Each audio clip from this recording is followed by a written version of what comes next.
Hi, heroes. I'm Stan Lee, and that's not your fault. You know, in a lot of shows like this, people start by saying, and now my guest needs no introduction. Well, I'm not sure Todd McFarlane needs an introduction, but I think he certainly deserves one. So let's get into this. Not only is he multi-talented, but there are many facets about Todd that you're going to learn as we move along. For example, he's not only one of the top artist writers in our business, but he's also something of an entrepreneur. He's going into a new business where he's producing his own trading cards, which he'll tell you about later. He owns a comic book store, which is not a bad thing for a guy in the business to do.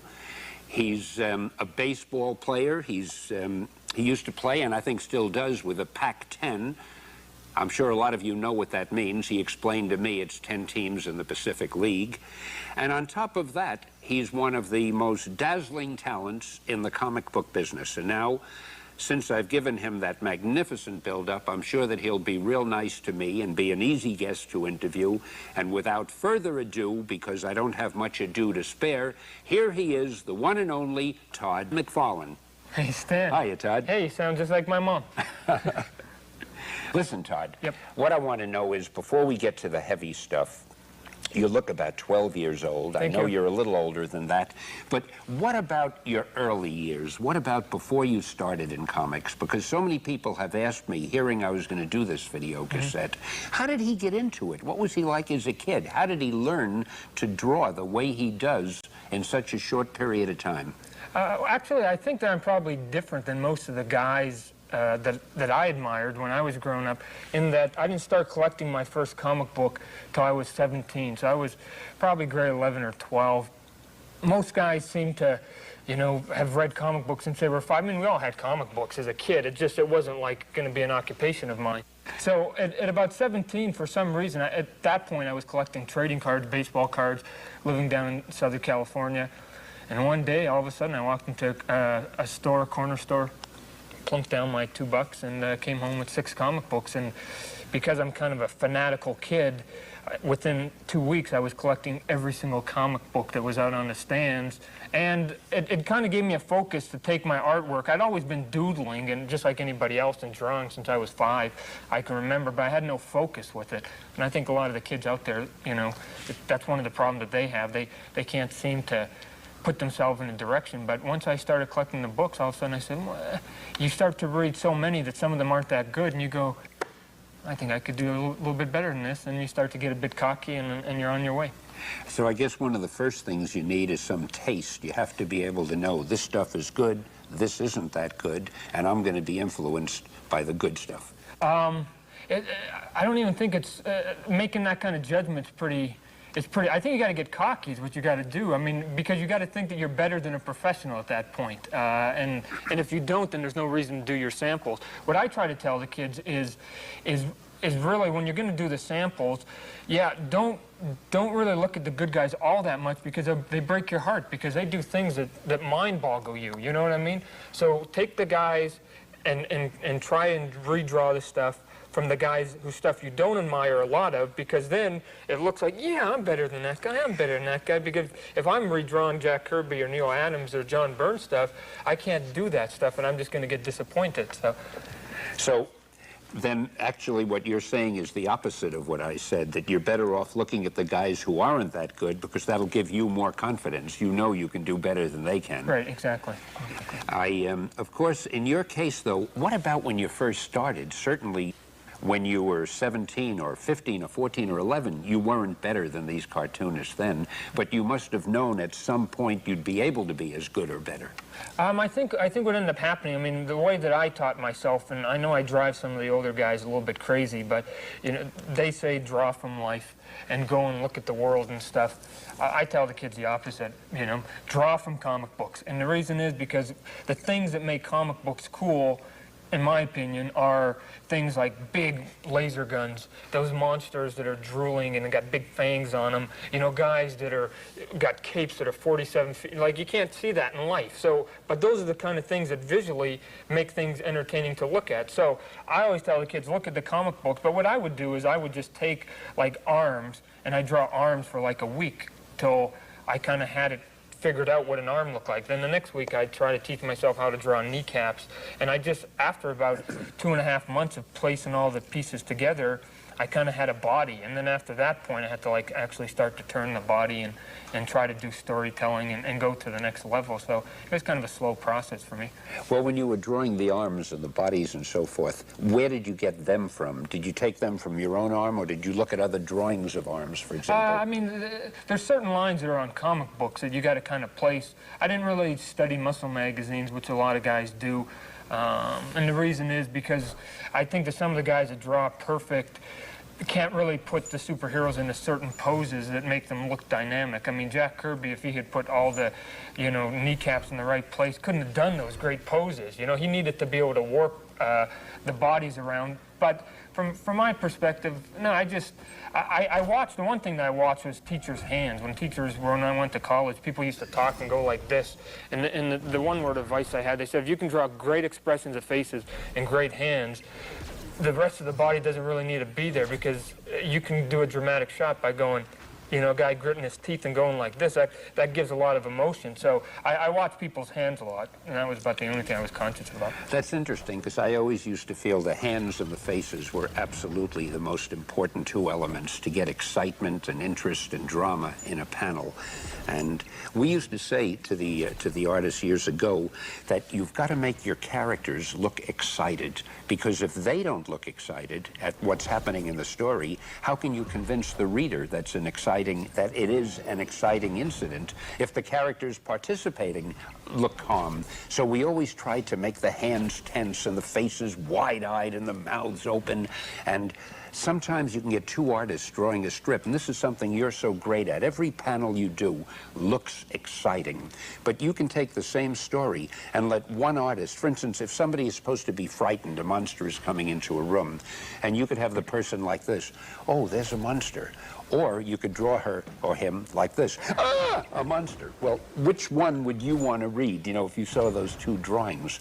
And usually you get that excitement with the hands and with the faces. Mm-hmm. But I think the body is kind of important, too. You've got to know what to do with the shoulders. Yeah, well, the thing is, most superhero guys don't stand like we stand. In fact, they wouldn't sit at the table. Bite your tongue. No, they wouldn't sit in the chair like this. They'd sit like this. Of course, they got the big bulging chest, and so everything is melodramatic. That's why I try to teach the kids that show me their portfolios too, is overdo everything. I mean, like, keep knocking people over the head with the visuals, because, it is fiction, and people want to see something that's not real, I don't think, because otherwise they can read a novel or something like that. So you got to make it, and the scenes that are what we call pedestrian scenes, where John and Joe are talking out of costume, those ones, I always tell kids, you can still make those look exciting the same way that Alfred Hitchcock used to make them look exciting. Instead of doing the shot straight at my face, you can come up through the glass table, you can do a silhouette of them, you can shoot through the window that maybe's got the pane that's in checkerboards or something like. You can do a dramatic down shot. If Aunt May's pouring coffee, that's a pretty bland, stupid panel, but I could make that, I think, somewhat more visual to look at by either doing a close-up of her eye as the smoke or the steam's coming billowing out of the cup of coffee. I could show her reflection in a stainless steel canister that she's pouring. I mean, there's a lot of different ways, and I try to get the kids to think of the pedestrian panels a lot more, because then the action comes easy. If you can make somebody pouring coffee look good, then a guy getting blasted through a wall with a laser gun is a piece of cake, I guarantee. Chad, you're a real comic book natural, because what you say, I think, is so important, especially if anyone watching this has aspirations of being a comic book artist, or even a writer. You've only got so many panels to tell the story, and if you have one dull panel on a page, you're really wasting about 1/6 of the page, and you're so right on, because anything can be made interesting. Somebody walking down the street, you say, what can you do with someone walking down the street? But as you mentioned, if you make it an angle shot looking up at them, maybe through some steam that's coming up from a grating or from a window. Gene Colan once once did a panel, I'll never forget, of a fellow opening a door. He had opened the door, and all Gene drew was the hand holding the doorknob, but he did it in a certain perspective and with his light and shading. I mean, it was as interesting a panel as you can get. So it just depends on your point of view, and I suddenly realized this is not Stan Lee giving a lecture, so let's get right back to you. Let me ask you something else. Okay. How do you manage to mix your personal life and your professional life? I mean, you've just, oh, I should have mentioned in your introduction, despite and besides all the other things you are, you're also quite a happily married man who is now a new father. Yep. And I think we're very lucky in that your wife, Wanda, and your daughter, Cyan, are here with us tonight, and I have a feeling the people watching this would probably like to meet them. Do you think you could talk them into coming up here? We can do it. If not, then I know Grandma wants to see them too. So. Here are Todd's lovely wife, Wanda, and his lovely daughter, Cyan. As if by magic, they've appeared. Hi, glad to have you here. Glad to be here. Now, let's see. Cyan, first of all, you've been absolutely wonderful about this. You've stayed there, and you haven't cried, and you've stayed awake, and I know you'd rather take a nap. And I'm not going to keep talking, because I know Todd wants to talk a lot about his wife and daughter. Go to it, buddy. I think that one of the things that some of the people trying to break into comic books have to understand, you got to have a pretty understanding wife, I think. You know, and I hope other guys think that they also have the best wife, but I think I've got the best. She's stood by me for a lot of years. You're asking me about my work schedule. I've been able to, because of my success, been able to back away from it, but for a lot of years I had to put in those. And those long hours. Oh, unbelievable. Yeah. You know, there's 7 days a week, you know, 80-hour weeks, week in, week out, and literally just come upstairs, get dinner, come downstairs, keep working. I mean, deadline. We've all had deadline problems, but it makes it a little bit easier when you have somebody there that is understanding about what you're doing, that's also encouraging along the way, and knows that hopefully it's not going to be forever, but that it's a means to an end and whatever. So I think that not enough people actually introduce their wives or their girlfriends or family members that if it wasn't, I think, for my wife being there and helping me through a lot of tough times, I probably wouldn't be standing up here today talking to you. I because know she kept me exactly what going. you mean. So. Yeah. I think it depends on on your. I think it depends on your approach to how you're going to break in the business. You were very driven, and so you were at it very hard for a very concentrated period of time, but not necessarily the only way you can do it. But it certainly worked out for Yeah, us. I'm, like I said from the beginning, when I started collecting every comic book, I'm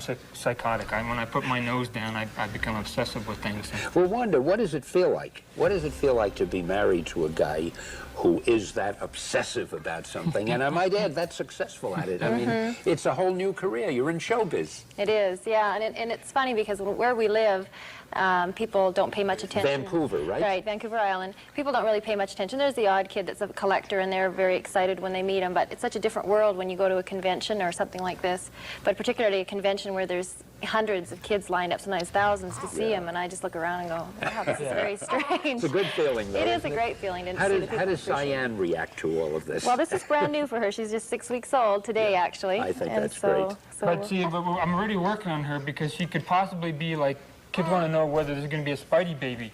See, and this is why I bought this here, because then at any moment when she senses danger, see, then she could just come in here, she's Spidey baby, she's ready to go, and we're off. And I wondered why you had her sticking to the wall when I first met her. That's terrific. Well, I think we're getting hungry, so I think we'll leave you guys to the rest of your interview, but thank you for inviting me. Hey, thanks It's been so fun. much for coming and Okay. kind of rounding this thing out. And it was great seeing you, Okay, Wanda. And bye-bye. Cyan, remember now, when we need a spider baby, who knows? Boy, when you realize that most artists need motivation, I'd say, Todd, that you have two of the greatest motivating factors I've ever seen there. You've got a lovely family. Thank you, I thank you. congratulate you. Now, you mentioned Vancouver. You live in Vancouver, or more accurately, Vancouver Island, Right, as right. you've told me a moment ago. Yep. And I was just wondering, what's it like? That's pretty far from New York, where most of the comic publishers are. Yep. What's it like to be working so far away? Is it more difficult or easier because nobody's bothering you, or what? For me, I mean, I've always worked at a small town ever since I broke in. So for me, it's not really a change. I mean, I grew up in a few big cities, but since I broke into comic books, I've been living in small towns. You know, my attitude is, I know a lot of guys live in New York, and with Federal Express and those kind of courier services now, you can live literally any place on the planet, not just in North America. I feel that if you don't live near the hub, and they know you're going to come in every Tuesday at 12 o'clock, that if they go out of their way to FedEx you something or get on a phone call and make a long-distance phone call, they probably want you a little bit more. Because a guy who's coming in every day at noon, then they go, well, let's phone Todd or Bill or George or Fred to do this job. And if they all say no, then the guy who walks in at noon, we know he's coming in at noon. So he's our fifth choice. So I always figured that if you move away and they still kind of hunt you down, then that tells you something about, like, you know, where you're standing and how much in demand you are amongst some of the other things. And you can keep testing it. You can keep moving further and further to make sure. If ever you have any feeling of insecurity. That was it. People go, why do you live on Vancouver Island? And because I live up in Canada off the West Coast, which is about as far away from New York as I can get. And to go any further, I'd have to go to Japan because that's the next piece of land. But I thought you were going to say that's the next plan I have. Yeah, well, maybe. But I don't know. Like I said, people... For me, I've always worked in isolation, so I always figured that by working in isolation, I kind of sink and swim on my own. I'm not influenced by a lot of things that are in LA or New York, and I don't hear a lot of the styles and the gossip and the things that are happening, so I just kind of have to, like, make it up myself. Some of it works, some of it doesn't, but so far it hasn't really come back to haunt me that I'm just going, well, I haven't seen anybody else's stuff because I haven't been up to the office, so, well, this would be cool if I did it this way. So in some respects, I think it's made me think a lot more than if I had more creative input around me. Every artist works differently, and every artist has a different opinion and a different philosophy about his work. Some of them like to be right in the hub. You're better off, you feel, further away. But what it really comes down to is the basic talent itself. And it's almost like when you build a better mousetrap, they say the world will beat a path to your door. I think if you've got the stuff, whether you're in Vancouver or Mars or right in the heart of New York, somehow you'll be discovered, it'll come out, and then you just work the way you're the happiest. But everybody is going to want you when you're really good. I mean, look at me. I could have had my choice of anybody up here. And I got to tell you one thing. It is so great working in the comic book business because so many of the guys are like a Todd McFarlane, where you don't feel you're working. I mean, it's fun. You're just with friends and people you admire and respect. And speaking of that, you had mentioned to me earlier before we started that John Romita had visited you in Vancouver. And Romita is John is one of my absolute all-time favorite people. Tell us a little about it. John Romita's, maybe some of the people don't know, did a long body of work on Spider-Man with yourself. When I came into the office to pick up a new book and ended up getting offered a Spider-Man book... He's the art director at Marvel Right, now. He's now the art director, right? And he had laid down what I consider the definitive Spider-Man. I mean, Ditko had started it and did it the Steve first... Ditko, the guy who started it. Steve Ditko had done the artwork on the first 40 issues with you and kind of laid down kind of a quirky style, but it was actually John Romita who does the Spider-Man that I tell people is on pajamas and is on the towels and is on the bubblegum wrappers. You know, that definitive look. Well, my attitude has always been, well, if you're going to do something, you got to get notice. I don't care what it is. Even if it's bad notice, that's better than no notice at all. So they kind of wanted me to draw like John Romita, and I didn't want to do it because it's like becoming a painter and saying, well, I'm going to do like Michelangelo or Norman Rockwell. But the best you can hope for is to be almost as good as Norman Rockwell. That's the best you can hope for. So I go, the only thing I can be is either almost as good as John Romita, or I can go out there and make a career for myself. Now, when you do those kind of things, you don't state those facts. It ends up looking like you're bucking the system somewhat, because it's like, oh my gosh, well, why is he changing this and this and this and this when we've done it a certain way? But it was more out of a respect to John, because I just go, I can't add nothing to his stuff. I couldn't add. So what I did is I go, well, I try to pick the best of what Steve Ditko did. which was that quirky, kind of funky style. And then I took what I thought John Romita brought to it, which was the pretty people, the great storytelling. I mean, everything was perfect on John's stuff.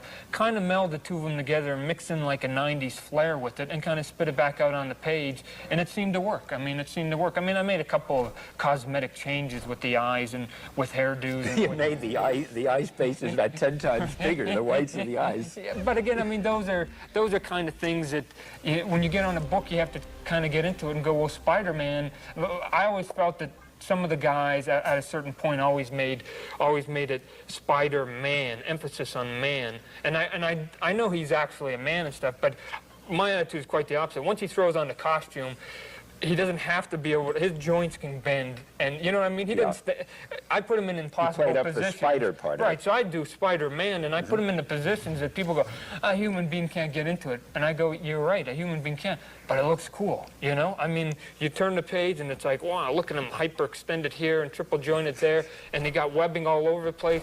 And it's not realistic, but it's a heck of a comic book shot. Oh, I couldn't agree with you more. Let me tell you, you said something that I think borders on being profound when you were mentioning that if you copy somebody else or try to work in someone else's style, the most you'll ever be is a good imitation or a good copy. And especially if a guy has his own style down so perfectly that you can't improve on it, all you can do is be similar or change it. But if you change it, if you do something that's your own individualistic style, that's really the way to succeed or to reach the top. And I really think that goes in every field.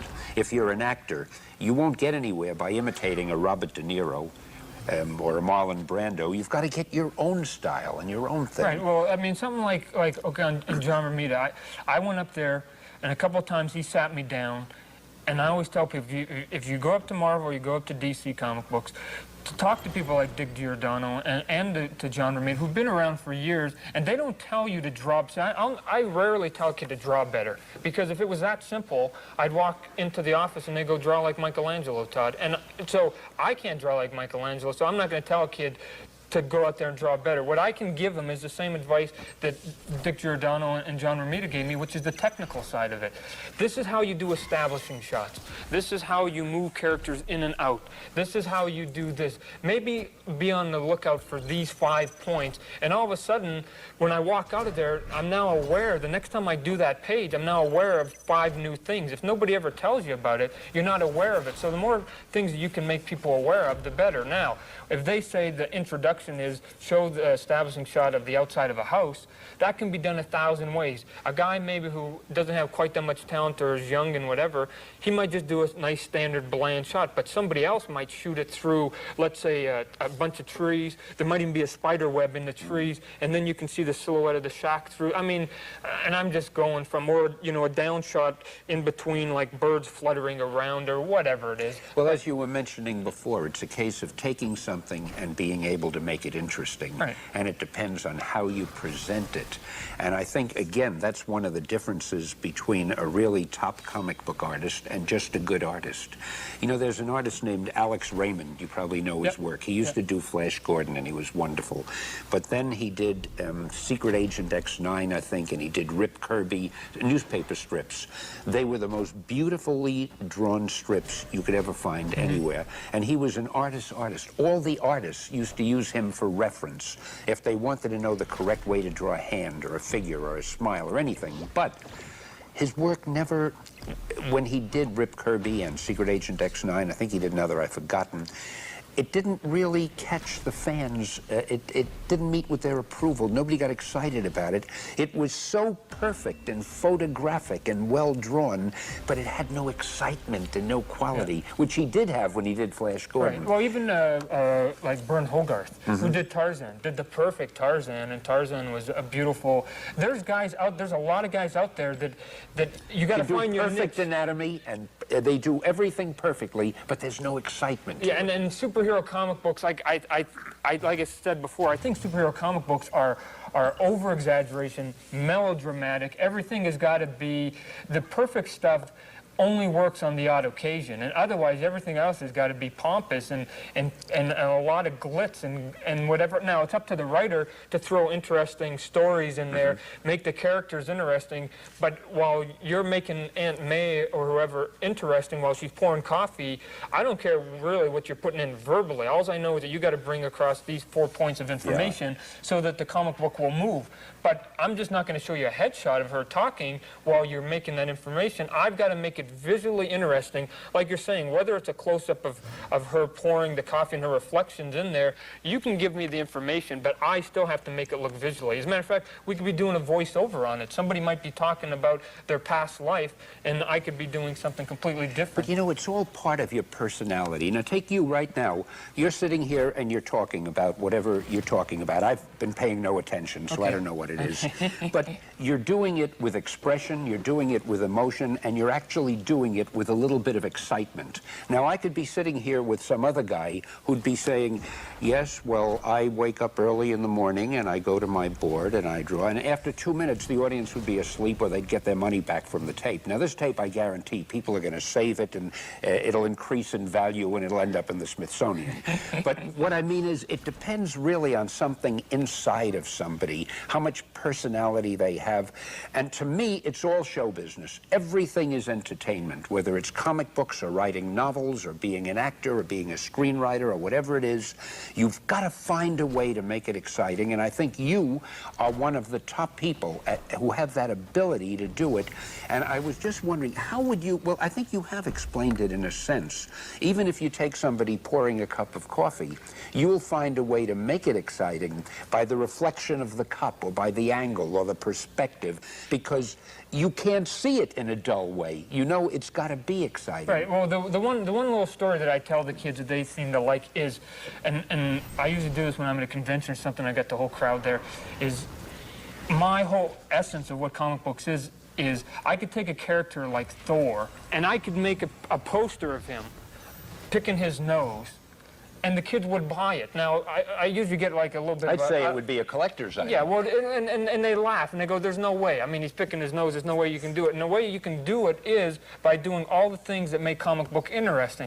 Now, when I draw Thor, Thor does not stand there like you and I. Thor stands there, his legs would be bow-legged, his chest would be barreled out. In the one hand, he's got his hammer. He'd be holding his hammer, again, with a tight, clenched fist, so that his veins were rippling through his arm right here. I'd give him wings on his helmet that were fluttering in the wind, twisting and turning. He's got long hair like a girl. It would be coming over his face, blowing out here. The wind has to be blowing. Oh, the wind's got to be blowing. And that cape has to be blowing. And the cape would be all over the place. The hair would be all over the place. I'd have dust billowing up at his feet. And hidden in all that, he'd be sitting there with his left hand, getting that little booger there, and you want to know what? You wouldn't even know that he was picking his nose. So the point is, if I can make a guy picking his nose exciting, then I can make him slugging somebody easily exciting. So, it's a great story. And those are the things that the kids out there that are trying to aspire into being artists have got to look at. They've got to make everything exciting, exciting, exciting, exciting, and then people go, wow, wow, wow, wow, wow, and hope that you get tagged up with a writer that also is going to make it so that it's a product that's not just glitzy artwork, that's also going to be a good read on top of it. You know, I want to tell you, it's just my luck. I got a show like this, and I have to get a fella who won't say anything. It's like pulling teeth, dragging the words out of him, and I don't know how we're going to handle it. But look, you were talking about drawing, and we must have a lot of people watching this cassette right now and saying, all this talk, talk, talk, why can't we see Todd draw something? Yeah. How does the guy draw? What does he look like? And I think it would be great. Now, we haven't practiced or rehearsed this. I have no idea how we're going to do it. Okay. But is there any way that we can get the camera on and get a piece of paper and something for you and actually let everybody see you do a drawing? Can we do that? Let's try it, okay? You want to get over to the board? Yep. Here we go. Good. Okay, Todd, why don't we come over here and let you do your thing? My thing.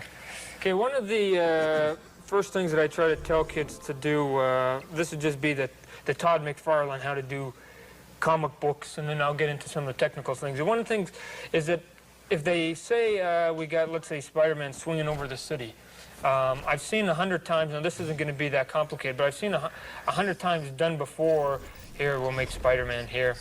I'll get it a little more fine once. But let's just say here's the body here with the little spider on it. Here's the groin area. But then what they do is they put like a leg here, and they bend the leg here. Okay, it was a fine bend or whatever. And then he's holding the webbing up in here, and the other one maybe he's holding the webbing up in here, and he's got some nice little webbing going here. Now, the one thing I try to tell people is that we're drawn on 2 dimensions, and we've got to give the illusion of 3 dimensions. And I think that a lot of kids, the artists that they like the best, they probably don't even really know why they like them other than they draw cool capes and stuff. But one of the things is the good artists can usually take a figure like this and run the camera all around it and move it all over. The reason I don't like this, and it's good for the beginner who's trying to learn and put all the anatomy, is this is Spider-Man swinging over the city. I can get a sandwich board, 2 big pieces of plywood, and I can put one in front of him and one in back of him, and it wouldn't bug him. You know what I mean? I could put a big rubber band and he could still swing because there's no foreshortening, there's nothing else there. So one of the things that I like to get the kids to think about is to give as many planes as possible, since this is only 2-dimensional right here. We've got to make it 3-dimensional. So one of the things that I try to get the kids to think about is if you're going to have somebody slugging somebody or swinging or whatever, but the first thing we'll do, let's say if I was going to draw back, here would be the collarbone, the top of the collarbone. This would be the back up in here, like this. Now, because, let's say the Spidey emblem was here or whatever, we want to make the head off-center, because if it's on-center, when everything looks polite, then the picture looks way too polite. So if we can get a guy's head off the center of his body, right up in here, then we've given the illusion now that his head is in front of this shoulder up in here. Now, if we're going to throw a foot, let's say we're going to throw a foot up in here, we'll put one. Let's say we'll make a foot right here, and since we got to have the foot here, well, the only way we can get it back to his butt back here is if we bring it back up in here, and then his leg is going to go back down in here. We'd make his arm, let's say, come here, and as a matter of fact, let's even cut it in front of his face, and then kink his wrist here, and then kink all the fingers even. I mean, the fingers are like 3 or 4 planes in and of themselves. So in other words, they don't teach kinking in school at the moment. I know they don't, but the point that I'm trying to get at with kids, okay, then we'd have, let's say, a leg foreshortened back here, and here would be his foot, and then we'd have, let's say, the other arm holding some webbing back in here. Now, the point that I'm trying to make, and I know this is rough for the kids, I can clean up a little bit later, is that if I put a hand in front of a face, I've given the illusion that there's this plane, there's but depth. There's depth in that, that his face is back here. Now, one arm's going this way, one arm's going this way. I've given 2 planes. Kink the wrist. I've given 3, and I can get another 3 on the fingers and another 3 on this finger. I can give you 15 planes if I want to turn it a 45-degree angle right here. If I put the head off center, and I put an arm back in here, I've got to hide part of the arm. So by shoving a hand directly at the camera that's real big and one back, or twisting the body, you've now given the illusion that this guy's warping all over the place. It becomes a tough thing, and part of it is I get paid to draw 10 hours a day, so you know, I mean, you get better and better and better. If you look at some of my early stuff, I wasn't able to do that. But one of the gimmicks that I try to tell kids is to literally just take two pieces of lines, or 2 drawings of lines, whatever. Okay, we'll go one's here and we'll go one here, and squeeze a body in there. Because if you can squeeze a body in there, then you can probably twist them at any way. So now I've got 2 lines here. I mean, even now I'm going to maybe put myself in a bad spot. But what I'll do here is we'll make this his kneecap right in here. You'll need a lot of kinking for this. Yeah, one. oh yeah, lots of kinking and there's lots of foreshortening. So then I can come down in here. I'll have his foot up in here. This other foot can come. This would be here. I'll maybe make his other foot hidden back in here. I'll have his body twisted over this way with one of his arms coming up over here, and then I draw his head up and over here. Here's a big eyeball, cool. Oh, and then I get it now. And That's then I have great. maybe one of his arms up in here hidden. If he's got a belt, make the belt running off around his waist. If he's got a rope, make it going. If he's got a cape, even better. I mean, a cape's the easiest way to give action to something that's not happening. I can make a Batman or Superman, again, standing there doing nothing, but the cape's rippling all over. You've got to have that wind blowing the cape So there's an dramatically. illusion that actually he's standing there in the wind, so there's some dimension even with the wind and stuff like that. What I do, because the character I've been drawing, is Spider-Man, doesn't have a cape, and I love guys with cape, because that's the easiest gimmick.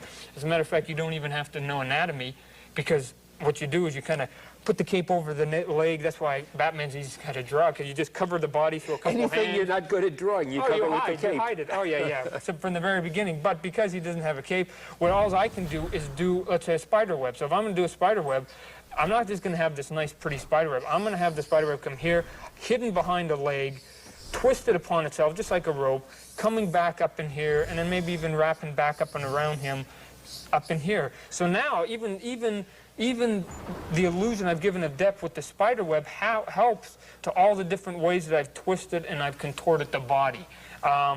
Another thing is that sometimes people, like you're saying, get too tied down with like the realism of what makes a comic book and stuff. Some people kind of, I get a lot of kids, as a matter of fact, and I've been able to, I guess, baffle them with my BS, and they call it a style now. Thank you, kids. But they go, wow, you put in so much detail. You do this, you do that. My detail doesn't amount to anything. It's not anything. And I always tell people, I don't care if you can draw a good building or a good car. You got to draw Superman first. So I've yet to have a kid run up to me going, Toddy, you draw the coolest 57 Buicks I've ever seen. No. They go, wow, that was a cool Spider-Man. That was a cool Superman. That was a cool rutabaga guy.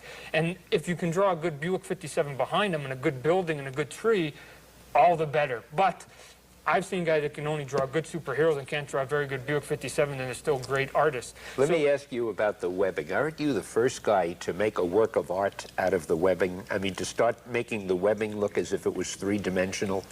I believe in giving credit where credit's due. I pulled the idea when I was collecting comic book. There was an obscure shot that was done years ago. They did a portfolio shot. An artist by the name of Michael Golden did a shot, and there was this one panel, and it's funny as it was, I saw that when I was maybe 18, and I broke into comic books when I was 24, that I saw that shot, and I go, if I ever break into comic books, and if I ever work for Marvel, and if I ever draw Spider-Man, I'm going to remember that. Really? I didn't know and that. by fluke, I ended up getting to draw Spider-Man. So again, I never forgot that. I got to remember like an elephant on a lot of things. So I pulled it out.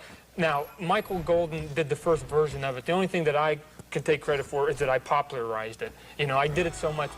I call it spaghetti webbing because Tom DeFalco, the editor at Marvel Comics, that's what he dubbed it one day when he didn't really like it. And he goes, I don't like those spaghetti webbings, so I'm going. So now I curse him by calling it spaghetti webbings and getting the kids to call it spaghetti webbings just to bug Tommy sometimes. But the reason I did what I did was that the old... Why don't you just do a little of the webbing, because there may be some people watching that haven't seen it. Okay. They wonder what we're talking about. The old way they used to make it, if this was Spider-Man's hand here, and here's his finger, and here's his finger, and here's his thumb, and he's kind of squirting it out.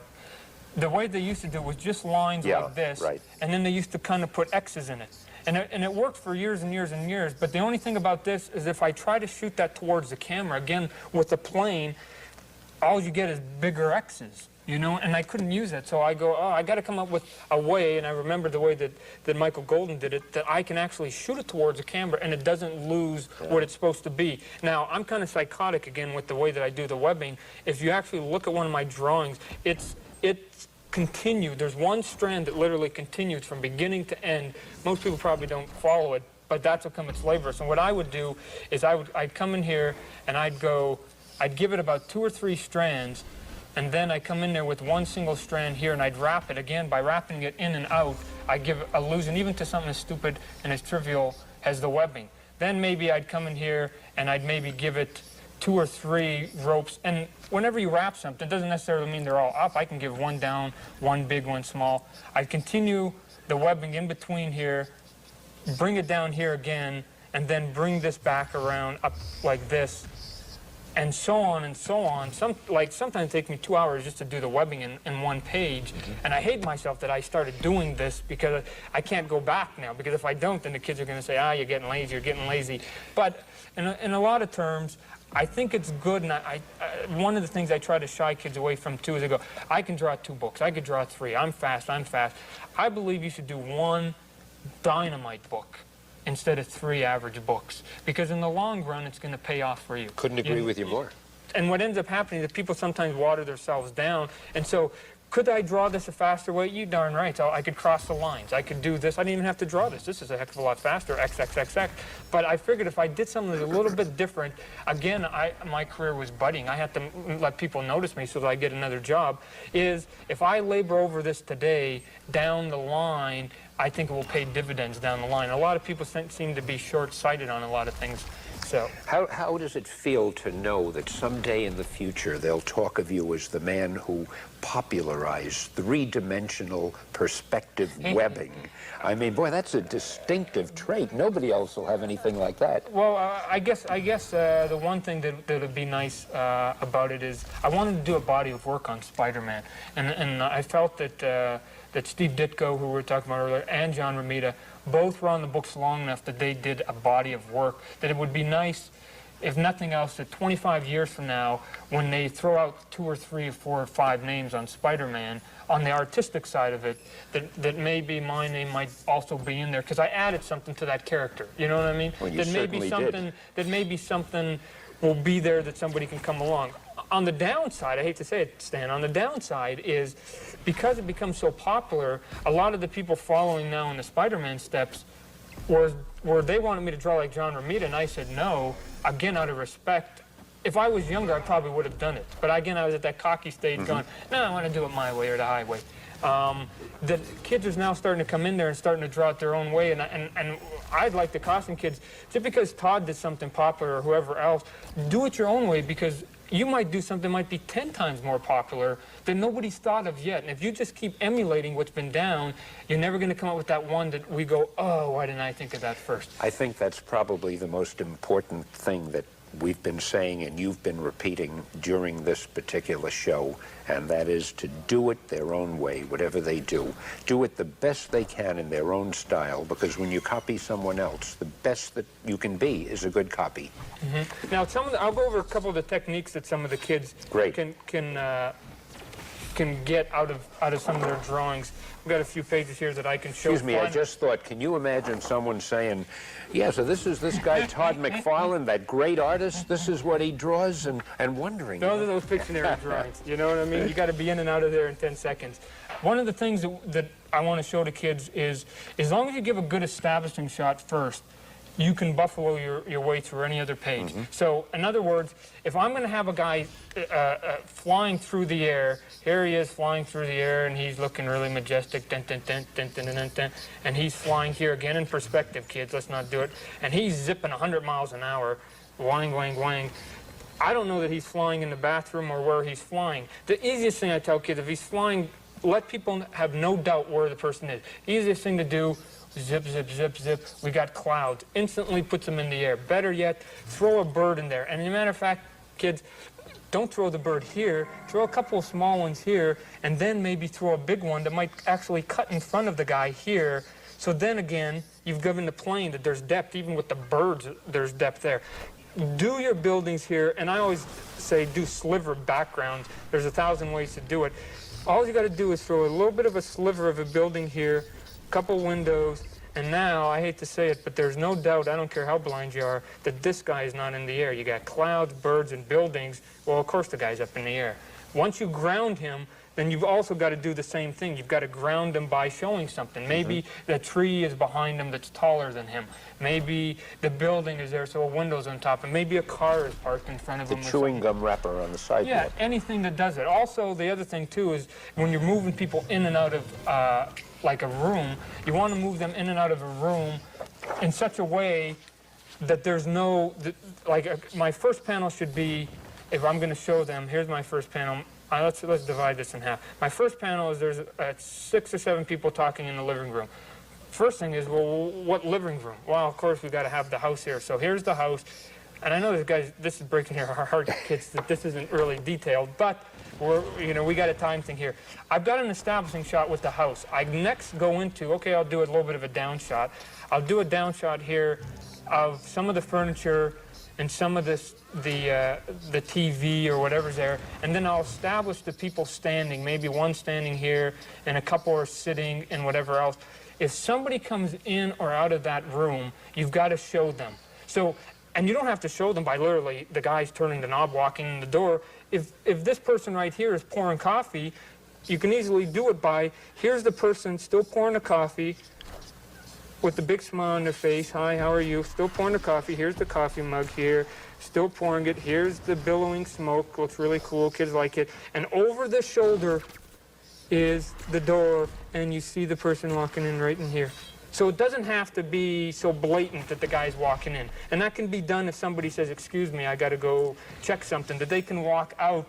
But you still have this person still talking. They've given all the information, because this is where the writer's going to write up in here.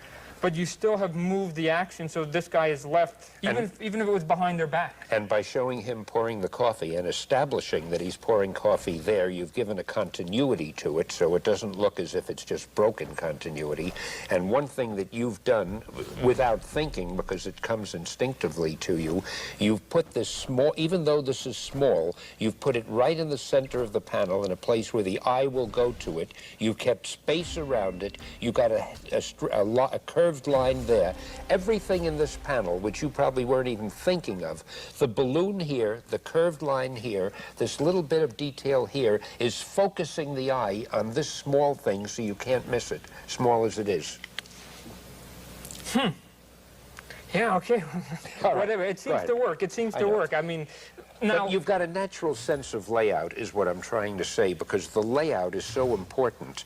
And very often a fellow will draw something small, and you lose it in the panel because it's small. But if it's laid out correctly, no matter how small it is, you can make it stand out. And as I say, you've done this automatically. See, one of the other things I try to get kids to is no matter what the page is, there should be one impact panel. Now maybe it's sometimes impossible to do, but that impact panel could be, like I said, if it's the person pouring the coffee, maybe I'd make the panel go from head to toe all the way up, and then I would have that dark eye, because they might have just said something like, you know, Joni's missing or something like that. I've got the deep eye here, do a nice reflection in there, do the big close-up, and then, like I said, I can do whatever it is. If they're smoking, I'll cut some of the smoke in and out of the panel. I might even have it actually break the borders of the panel. But even though they're saying, oh my gosh, Joni's missing, which is the writer's, you know, job to kind of get some of the interest in, that big riveting eyeball, you're going, oh, well, I mean, it must be something intense that they're saying at that point. If they got a scorn on their face, if they're going to laugh, really make them laugh. Let them know that they're not having a conversation. Some things they're going to say is going to be, you know, I'm concerned about this, but the next panel they can go, you're concerned about that. Well, you're always worried about that, you little Willie. And they can be saying something, so they can even, you know, go from being kind of concerned to a kind of a joke within one panel, even though you're still bringing across all the information across that you're trying to get. Now, like I said, once you get to the action stuff, kids, good night. When you get to the action stuff, I've got a couple finished products here that might be a little more, that the kids can see what's happening here. Oh, that's great. Spider-Man here, forget what the dialogue says for the moment. I know he's not saying pass the tea and crumpet, though. You know, he's hunched over. His hands, as you can see, they're taut right here. And if I could show the veins in the hand, I would. This one's there. He's got that big bow-legged spread eagle that the superheroes do. And it's like, you can tell that he's not really in a good mood, whatever it is. It's a tense situation. Yeah, that he's there. And so when I'm saying, now, what's in the background? Who knows, you know? I do this artsy-fartsy stuff. Kids call it style, thank you again. And all of a sudden it fills up the page and the kids go, wow, look at all the detail, look at all the detail. You do a little bit of silhouette, wow, look at all the detail. I do a lot of this line work, a lot of cross-hatching or something like that. Again, here's a body. Is he gonna hold them up? Yeah, he's not holding them up right here, as you can see. He's holding them up straight over his head. I mean, you're gonna pick a guy up, pick him up. Hide the anatomy with the cape, cool, he's out of there. Spider-Man shoots some webbing onto the back, so I've got to indicate that there's the webbing being attached to the flaming guy's head. So here's how you can tell it's the guy with the flame. And here's that one strand of webbing you were talking about that goes all the way through. It's a pain in the rear, right? And then when he pulls him off and says back off, he's pulling him off like 100 miles an hour. Here's little Spider-Man here. He's ripping him off. You know, he's not saying get out of the way like you and I would do. They're ripping them off. And again, those are my personal opinion on how to do superhero comic books only. It's been wonderful having you here. I have to relent to do that. And I think that everybody watching this cassette, and I'm hoping there will be millions of them, now realize why we call the series Visits with the Comic Book Greats, because you certainly are one of them, and it's been a pleasure being here with you. Thank you, sir. Thank you, Todd. Thank you. Right.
Hi, heroes. I'm Stan Lee, but hold the applause. Listen, we have a real treat for you this time. I've got Rob Liefeld, and I don't seem to recall your name. Todd McFarlane, yes, we've met before. Yes, sir. Two of the best artists, writers in this business. And we have the rare opportunity of having them together, and we're going to do something that's never been done before. At least it's never been done before all these cameras. I'm going to throw, and I promise you, we haven't rehearsed this, I'm going to throw a name at them, and they're going to create a character based on what I tell them, and you better make it good. Okay, now I've got this name. I've been wanting to do a movie with this title. I never thought of it as the name of a character, but it occurs to me it's the kind of name I think you guys could play with. And the name is Overkill. Now, I'm hitting you with that. He's obviously got to be the roughest, toughest, meanest hero, if you will, ever done before. So you've got about 20 minutes. Give it your best, and be careful, because I'm watching every move. Okay, what we'll do is we're going to try to do a collaboration. We'll be adding back and forth to it. And what we'll do is we'll try to explain our thinking on how we're coming across and why we're doing Overkill the way it is. You can think and draw at the same time? Yeah, that's pretty good. We've even talked. So what we'll do is Rob will start doing the outline, and because we're going to do this and put it in a comic book, I'll be working on the logo. So by the time he's got the outline, I'll be done with the logo, and then we'll start going from there. For the uninitiated, of course, the logo is the lettering of the masthead. Now, here we go. Okay, now I figured, Rob and Todd. Okay, now I figured if we're going to have Overkill, then the O in the Overkill, we'll make it as a gun sight.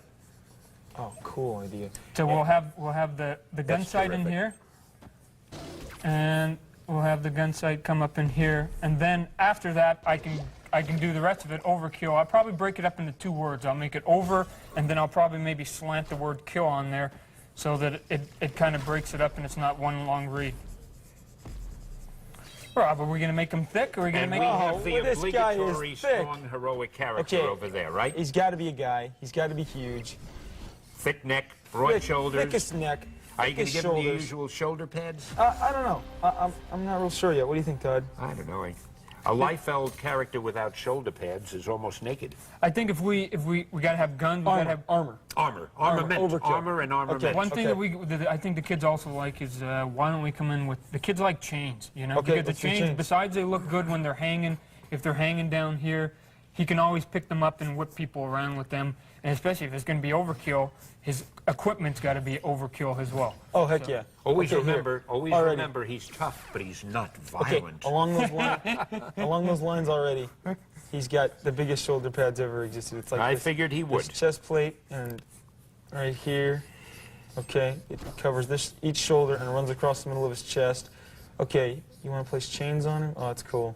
You know, I wish there were a way to prove to the audience that this really is something that you guys are ad-libbing right now, but you have to take my word Believe for me, it we're ad-libbing it. as a Marvel bullpenner that we've never done this before.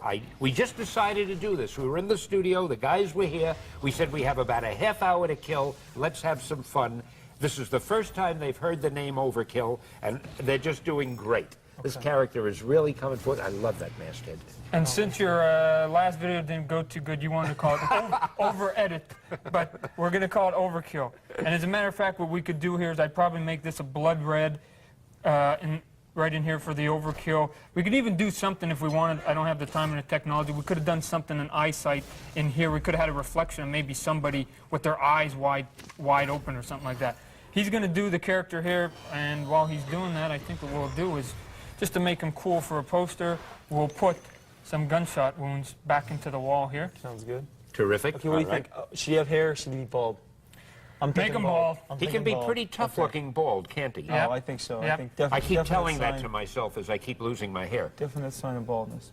And we, Now, tell me what you think of his personality. I mean, because the way you draw him will obviously express his personality. How do you see a guy who looks like that and who's called Overkill? Tough as nails. he's tough. The guys that always scared me aren't the guys that really are psychotic killers, but the guys that are actually completely in control of what they do. Those are the guys, like the Joker compared to, let's say, the Kingpin. The Kingpin kind of scares me more because he actually knows every single thing he's doing. So I'd like to see this guy right here with all the armor and stuff be a quiet guy, but know exactly what he's doing and have a reason for doing it. Sort of my type. Quiet, but incredibly menacing all the time. I know what you mean. Yeah. Okay, I'll tell you what I've done Glad you here. mentioned the Kingpin, one of our favorite Marvel characters. Okay, I'll tell you what I've done here. This, I've given him, building off your, You've your taken gun that? sight and put Great. it right over his eye, right Great. here. And kind of a broader nose, again, the grimace on the face. I'm giving him a layer of like chainmail or armor down his neck, highlighting it right now. Have you And noticed Todd's tough gonna guys take- very rarely have narrow noses? This is true, the nose has been broken several times. Okay. Now, how would you say his personality, I'm not trying to put you on the spot, but I'm just trying to put you on the spot. How would you say that his personality would be different from most of our other tough guys, like Wolverine and all of the others? And Cable? See, as he pointed out, Wolverine's more of a psychotic. I like the idea that he's more in control, knows what he's doing, knows how to achieve it fast and quick. So he's a little bit out of control? Well, see, the But one you had wanted him more in No, control. he is control. No, Oh, he he's is more in control. See, one of the things you'll find too, Stan. I mean, you're the writer, Bud. Is that Good. As the time goes on, the characters start to take a kind of a venue of their own. So maybe today, yeah, we say, well, he's going to be this and this and that, but we find that as we get into issue 6 or issue 7, he's leading us into this direction, and maybe we're going to change him. Maybe we're going to add this to him. And you know how that goes. All of a sudden, it's like by issue 12, he's not what we started. The Yeah. costume might be the same, but he himself personally, and I think that's part of the fun that You're the kids go for absolutely the right. ride with us, is that they can sit there and they can go, yeah, okay, well, we're going to go with the ride with Rob. We're going to go with the ride with Todd because they look cool, but it's up to you, Stan. Okay, I think along the lines of the name Overkill, I think he should be along somehow like he's a half man, half machine. He's fighting that inside. He's partly a cyborg.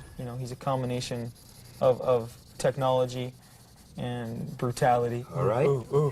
You know We're something? getting a character. We probably couldn't do this if you weren't right-handed and you weren't left-handed. There'd be no way to work it it out worked so out, the it camera worked could out. catch it. Okay, huh? I've given him these spikes on the side of his armor that are off to the side, so nobody can get near this guy. Great. I just thought of something fantastic. You know what we're going to What's do that? when we're finished? What are we gonna do? Both of you guys are going to sign this, and we're going to donate it to a charity auction. Sounds good to me.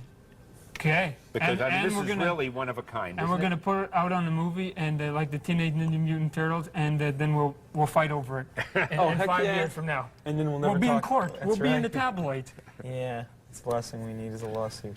Oh, there's no need to fight over it. It's obviously my creation, but you fellas were a great help, and I'm sure that Whatever you I'll say, see to Sam. you get some sort of credit. Okay. Okay, I'm gonna give him some big knee pads here, because a guy like him that's got some armor and got some guns and Has to stuff have like knee that pads. is gonna go down. He's gonna go in any position that he's gonna want to go to. So if he's got some protection on his knees, he's gonna basically be like a gauntlet.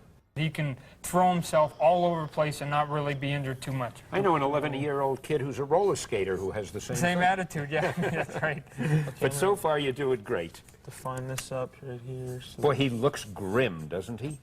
Kids, I mean, the kids like the dark, moody stuff. I mean, they seem you know, to, I yeah. mean, years ago was something else. They liked the nice, clean costume and stuff. But today, the more armor, the more belts and buckles and straps and whatever that, basically glorified bikers. I mean, Do you mean the kind of noble Stan Lee clean-cut type is getting passé? That's Yes. a shocking thought. yeah, passe. I wouldn't say that. It's becoming boring to them. All right, I think you've done enough. Hey, I'm glad you're doing a little something here, because somehow you just doing some rough lettering. I don't know, poor old Rob's getting Rob his- over there. what are you doing He's- there? What are you doing there? Right Talk to here? me. Yeah. Okay, I'm gonna do is I want to give him some leather straps underneath. We'll make this armor right in here. Okay. But if I give him some leather straps up underneath it, so he's also got some leather down up behind him, so even his arms. Because see, the thing is, if we overload him or overkill him, Stan, good one. When he's working out, we'll make him sweat too. And the kids will love it. He's working hard. He's not too The perfect. perspiration just gives him that much Oh, more yeah, ruggedness. yeah. But I have a question I've been wanting to ask you guys. How long does it take these people to get dressed, these kind of characters? Who says that you they draw? undress? I mean, there's something they have to get out quickly to save the world, but it takes them an hour and a half to That- get into all of this stuff that's if right. they work fast. That's right, but see, this is getting into the costume is like going to the bathroom in comic book. You never show it, but you assume that Superman and Batman and Spider-Man actually do go and urinate every now and then, You're right? right, but you never do show it, do you? No. But you do show, very often you show people getting dressed, especially women. I seem to recall that now. Yeah, and then. no, well, that's okay, because we got to show, they show that. I mean, how many things in the movie you see when they're drawing, or that somebody's talking to a lady and she's always getting changed for the job? I'm going. Didn't I ever have Spider-Man go to the bathroom? Come to think of it, I wonder. I've got to go and reread You gonna black 100 that and in? some You gonna black that issues. in? Yep. Okay, I'm gonna put. What's that little line over here? This would be the back of his, because it's got, we're going to make it almost like wings. So to go, here's the shoulder blades, and then they come back. If we did Does a he back fly? view, I don't think he needs to fly. do you think? He's too heavy to fly. But No, he doesn't Does fly. Rob think he flies? He's a tank. I see him as a human tank. And if he's going to Walks- fly, we would if there's call something him. in his way, he'll just walk around. And if he's going to fly, we'll call him Boeing. walk through it. You guys sure are tickling this. I think it's great. All right, now listen, we have about 10 more minutes, so you have a lot of time to draw the rest of them. Okay, we can overkill this guy. Yeah, we're gonna. I think we're doing it, too. Anyway, it's a lot easier for Maybe me. we can make Overkill Junior over You're here. right afterwards. there. This is the easiest assignment I've ever had. You're doing all the work, and I just have to nod and say that's pretty cool and take the credit for it at the end. And we should do more shows like this. Yeah, we That's it. should, huh? And since, let me see, he's I got. don't mind we'll you, make his. We'll make. See, he's got his hand here. Robbie, we got to be holding something. So he'll be Buddy. holding. What? Oh, go ahead. Go ahead. Yeah, that's Go his ahead, go ahead, side. go ahead, Oh, go no, ahead, you go go. ahead. I mean, you got a Right. hand over You're here. right. You're a right. son of a gun. He's done a nice, complete hand. You don't want to play with I'm the going to rough work hand. on this That's too hand right hard, here. huh? No way, I'm working on You this draw hand. hands? Are you into hands, Oh, really? yeah, I'm the best. You do hands? I'm the Actually, what do best. you think about his chest up here? I was thinking, like, maybe a Knowing carrot, you, you're going to put a lot of hair on it. No, he's Or he's covered. all He's covered carried. up, is he? He's covered. I'm gonna put some more gadgets here, like some blasters or some. I don't know. He shoots through his chest? Oh heck yeah! You can't get close. Boom. Every part his of whole him body's is lethal, overkill. huh? All right. Yeah, big gun. We'll give them, how about if we give them, the kids all select, now I don't know how these guys run, but why don't we give them here, wires coming out here, coming Oh, down. Up. they the love kids, that the kids stuff. love wires. The wires yeah, that he'll they do. trip Why over don't when we- he's No, running. oh yeah, just like the capes that they run around on. The They- chains, the Hey, okay. cables, the wires. I'm gonna give him wires over here, but it's gonna be on the underside of his arm because if they were on the outside, these things would cut him, and he'd be discombobulated. Hey, you So- draw good wires. Oh, Hey, his years of wires practice. are almost as good as Years your of webs. practice. How about, you want to give him a web or two? No Just way. to show how you draw no, webs? No way, it's No? been done. Okay. It's been done. Let's rehash that. Let's give him some new stuff here. Every time I think of you guys, I think webs for you and wires shoulder for pads. you. You got it. Okay. Now, what's happening to the knee? Are you giving him the same kind of knee yeah, as it's Todd symmetry. We gotta have symmetry here, you know. If he's gonna Okay. give him a knee pad, we give him a knee pad. He gave him leather straps. I gave him leather straps. He's got these over here. This guy, he's got to be did? And he's designed really well. going to be able to move with all of this stuff Of course on? he All right. is. Stan, this is comic books, bud. you got to suspend, reality for him, okay? I'm going to give him some knuckles here that are going to be like steel glove knuckles up in here. So that, again, he's all, I mean... I don't like you saying suspend reality. I have always told myself that our comic books are really the ultimate when it comes That's to what I'm doing. reality. Okay. They are reality-based. Hey, I'm gonna put some wires that like tangle differently, like around his leg. Kind of cool looking. Drives the point home that he's. Now, that means you've got to More do the same on cybernetic. your leg. Can you No, wait, you draw want so the symmetry graceful on a it? Do wire? you think we should symmetry? No, Or make it we can go with you asymmetric. on that one. Huh? We can go with Okay, you I'm on gonna let's give him a little bit more. I don't like. We gotta have a lot of chain here. You gotta Any chain? usually gotta have more than one. I put the whole chain around here. Yep. Okay. Guys, do you see him as a member of a team, or do you see him as Loner. a loner? Nope. Really? Yeah, Then where does loner. he live? Where does he live? Where you live, Stan? Los he's- Angeles. he's- Where else would a person live? This guy's out in Malibu. He's a beach bum. You got it.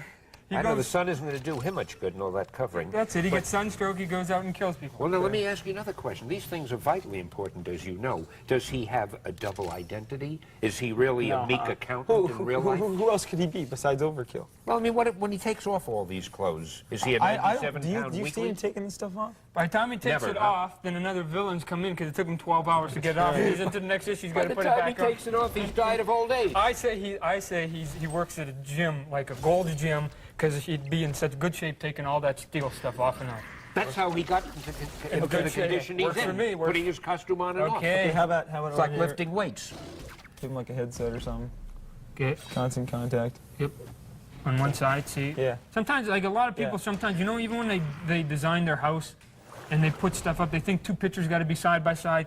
The Yeah. stuff that looks cool now is when you just kind of lopside things sometimes, that I we got. wondered why you walk that way. Yeah, well, the Igor, they call me. Okay. Okay. On his right here, he's got 3 different cannons. Oh, he's got a gun. Okay, if he lifts it up, like his, Are they all the same millimeter? if his, this is a real rough fist. Okay. Okay. His thumb. He would have 3 different cannons Different, that are facing you for the large kapui. So right here, they could be like missile launchers or whatever, but he's gonna have those right over here. What And makes this you guy's make alive, those value judgments? Why only 3? He's got 4 knuckles. Because 3's the only number I could fit on his hand. Yep. Just like in cartoons, 3 fingers always work better than 4. Have you noticed Calvin and Hobbes, that they only have 3 fingers? Yep. Oh, you did notice it? No, seriously, I've won bar bets with that. Nobody has ever noticed it. Okay, look at check I'll it. never ask you anything again. Someday You learn your think we're lesson, giving Stan, people someday. the wrong impression that they think it's always this much fun working on new characters? Oh, I think it's always. They don't know about the trouble and the toil and the turmoil that goes into this. Okay, but we're What gonna is get- that? Is he smoking? Oh, the smoke is billowing out of this. We're gonna get a good licensing deal on this character. Yeah, right? we are. We're going to make millions for some charity Okay. with this drawing. Okay, But it's not the drawing, it's your lettering, Todd. I mean, this lettering is absolutely superb. That's right, that's logo. I love the way you did this. I'm going to give him a fan on this leg here. I wonder if I should have copyrighted this name before I gave it to you. I don't know. As soon as we're my finished, we'll all run to our lawyers quickly. My people's already on it. Or my Have your people call my Yeah, people. Okay. Soon. Okay, so there's the smoke. What are you gonna do for his legs? What do you want to do for his legs? Legs are important. Yeah. No more strap. Should he wear some more ornament on his legs? Yeah, I think so. Holsters or I think something? so. Why don't we put rivets on him? Small rivets running up his body here. Won't he look like a robot or something? That's what he looks like. I What think kind of rivets? small, There's tiny still kind of rivets. human there. Small, tiny rivets. Okay. Like, let's say you've Do you given us a know of any line right small, here. big rivets? Now that I think of it, yeah. Okay. Yeah, the rivets live next door to me. John Rivet, he's a little shrimp. See why I love this man? I really don't know. A wit beyond. Okay, I'll give him the rivet, because you got to give the shadow on the downside, right there. Ah, perfect. Okay. Rivet. Rivet. Your rivets seem to be a little larger Rivet. than Todd's rivets. No, not enough. I hate Okay, to say finish that. it No, up. no, I mean... No, that's okay. Listen, I Bigger, gotta better. look like an editor, don't I? Hey, why don't we give him like a couple more over here too? Like give him multiple rivets. Yep, 2. But only on this side of the leg, on Yep. each side. Okay. You'll drive the readers And then crazy. this- Why does he have more on that side than that side? No. I'm saying on each side of this leg. So he's riveted. Now, I think just the for the sake rivets of should our... go up to here. For the sake of our unseen viewers, is this really the type of thought process that you guys go through when you Yes. create characters? Except for we have more than 20 minutes. This is probably longer than you usually We do. take. Yeah, no, I would say the most of the time we go home, we know that we got an issue coming up, so if we're working on like issue 10, we're thinking about the guy we're going to create in issue 14. I mean, that's how I do it. So that way, when we come down to it, it's not like, I got an issue, we got to get it out, we got to create it, we got to come up with the character right off the bat. Well, I think I've got to say seriously, which isn't easy for me to do, but I think it's very impressive that in a matter of 20 minutes you guys could come up with something like this. I mean, bad as it is, it's still impressive that you were able to do it this quickly. Well, the name that you gave us was pretty lame. So we Thanks, did the Abe. best that we could do, but All right, since you don't like it, remember, it's in my copyright. okay. No way. Thanks a lot, pal. I get all rights Well, look at to this. the Hey, we got to put the gun marks. I didn't do lunch this. pails and to That the is stationery perfect. and Better to the already. action figures. Yeah, that's a cool logo. That Rob, is really didn't you cool. promise that you would draw and we would do the talking? And when you sorry, I'm grow sorry. up a little more, you know, we'll Okay, let you in all there right. with the Yeah. grown-ups. Well, my 12th birthday is coming up, guys. Well, when you were creating characters, Stan, what was the process back then? I mean, because Rob and I right now, we do our own writing and our own drawing. We don't collaborate with anybody anymore. So That's the problem, and I've been meaning to talk to you guys about that.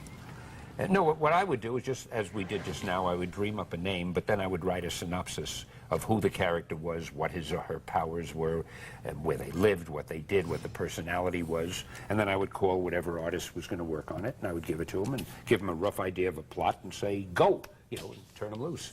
And I always got something back from the artist that wasn't quite what I expected. It was usually better than I expected. And then I'd write the copy, and we were off and running. I loved working that way. See, with you guys, I didn't do it that way. I didn't tell you what I wanted. I just said, call him overkill. Challenge He's tough. this. And I must say, you have more than lived up to the challenge. Boy, he is one grim-looking guy. There's no way this man can move. that's how you beat him. he's a statue. That's how you beat him. You run behind him, you push him over, and he falls over, and he can't get up. He's too heavy. What would you say he weighs? Couple 100,000. He's got to have a power to defy gravity, I would say, just looking at He's him. a tank. I mean, what do you think? I think he's like a human tank. He looks like a human tank. Now, the funniest thing would be if you say that these are jets and he's the fastest man alive. There you go. Now, he's got to be some sort of a rampaging savage type of guy, and his name is Overkill. And maybe a lot of the things that he's wearing on him are to restrain him, to slow him down, and to stop him when he goes on a rampage. Man, You've done this before. wow, that's I good. swear, That's it a just good idea. occurred to me. That's good. Because with a name like that and the way you have him, we've got to justify all of this paraphernalia somehow. Okay, Stan. That's you. And we're always afraid if ever he can kind of break loose from those chains and that other stuff. Okay, then Okay, watch you want to out. get a plot together, Stan? Rob and I are putting a good word for you up at the office if Oh, you hey, want. would you? Yeah, we would. I want to tell you, I I know would a love couple one editors. day to write some stuff that you guys draw, but of course you have to do it exactly the way I tell you. You have to be very subservient, very docile. My name comes first, is much Oh, larger. you haven't talked to people the about usual. this yet. You haven't talked to them. Am I in for a little Cocky surprise? 1 and cocky 2. Oh, yeah. We just, no way. Well, then you'll get along well with me because I'm meek, modest, and humble. So I think As we we'll do found just out today. fine, as you know. Sure. Now, I think we're reaching. No, we have a few more minutes, and Okay. I think if we can just finish that, his Okay. left leg. Well, now check this out. Okay. He's What got do you think of the left chainmail leg there? covering all the body, Perfect. Then he's slammed this armor over this. Okay. You want to leave this exposed because then that gives like an element You of wanna do some, vulnerability. chest So like the hair there? hero Is that what you can want? at least stab him right here, right here. That's the only place they can hurt him. Yep. You want to? Here? Like it. We love it. Hey, can I just have that for a minute so You I got can it. say I had a hand Yeah. in this? I think Do a the couple the more- hair, Stan. couple Here's more hair. hairs there, huh? Quick, go quick. Don't think about There you it. go. There you go. All right, now we only got a everybody little in the time. world who's watching knows that the three of us have drawn this character. It's very right. obvious, and I have it on tape and on record and so forth. I don't know that you're really doing my character right. That's all right, I guess, for a bunch Stan. of beginners. That's it. Either that or we could have made him look like a Pillsbury Doughboy. That was our second choice. I got A little fat guy with lumps all over. It looks like a little, 6-month-old kid. Oh my gosh, nobody's messing with this guy. You know what, Rob? What? Now, we can just sit there and go over some of the things that he wants, but I think he's perfect right I now. think he's right. We keep doing it, and we will overkill I him. just want you to, we have a minute Oh, and a with half the or so. foot. I want to tighten those feet. Okay. All right, guys? Okay, give him an ankle bone here, an ankle bone here. Come up here. Cut this one out. Oh, the pin's I wrong. like the leather straps. That's a good idea. Do you know something? This is so incredibly unique that we could auction this off to charities to determine which charity will get it to auction it off. I think Jeez. everyone will fight for this. Here, I'm going to add some Todd bullet holes in the wall. Okay. You know what I think I'll do? I think I'll keep the original myself and we'll give a Xerox copy You know to what- someone to auction There off. you go. You keep it there. And you know what we'll do? We even left enough room. Even though people don't like to put the big signature, we got enough room for Stan, Todd, and Rob right there. Oh, that's sensational. All three of us, bang, it's in and it's out. We got Okay, he's done. Robbie? Hey, You can that's be the just first great. to sign it, bud. Now, Oh, no, I- Stan goes first. Stan goes first. Well, I'll tell you what, I'll sign it on this side because really the name was mine. I don't want to take more credit than I should. Of course, I did do a few of those chest hairs, did which do, and they are the were first rather- things that catch were the very eye good. because Very they good, have a Stan. certain personality. Very good, Stan. Let's see, now being left-handed, I write this way, so I'll go this way. Stan Here, we got to get. Lee. Oh, wait, I forgot. You're 91? Stan, you don't That's look a the day year over you- 89, bud. You silly person. Okay, actually, here, you want to sign this over here, Todd? There we go. Now, that's my part of it. Excellent, excellent, Stan Lee. You know, it took me years to learn to spell that. Okay.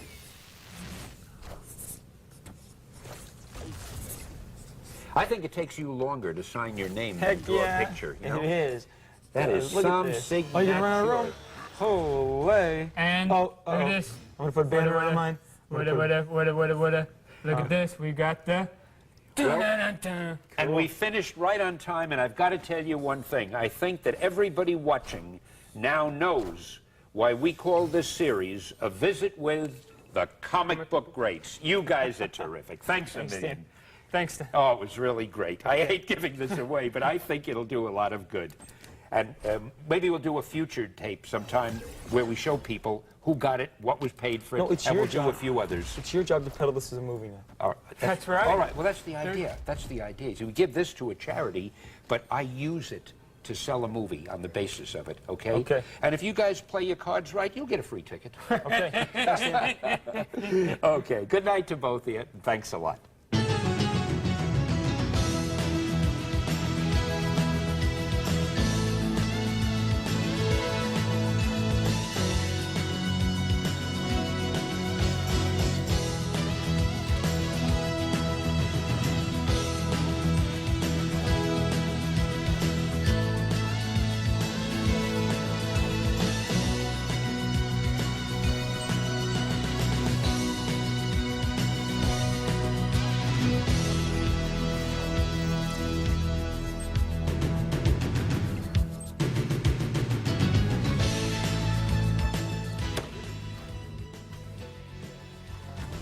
Hey, that's really sensational. I mean, what a job you guys did. Let me tell you, I couldn't get a good look. I'm looking upside down. That's fantastic. Yep.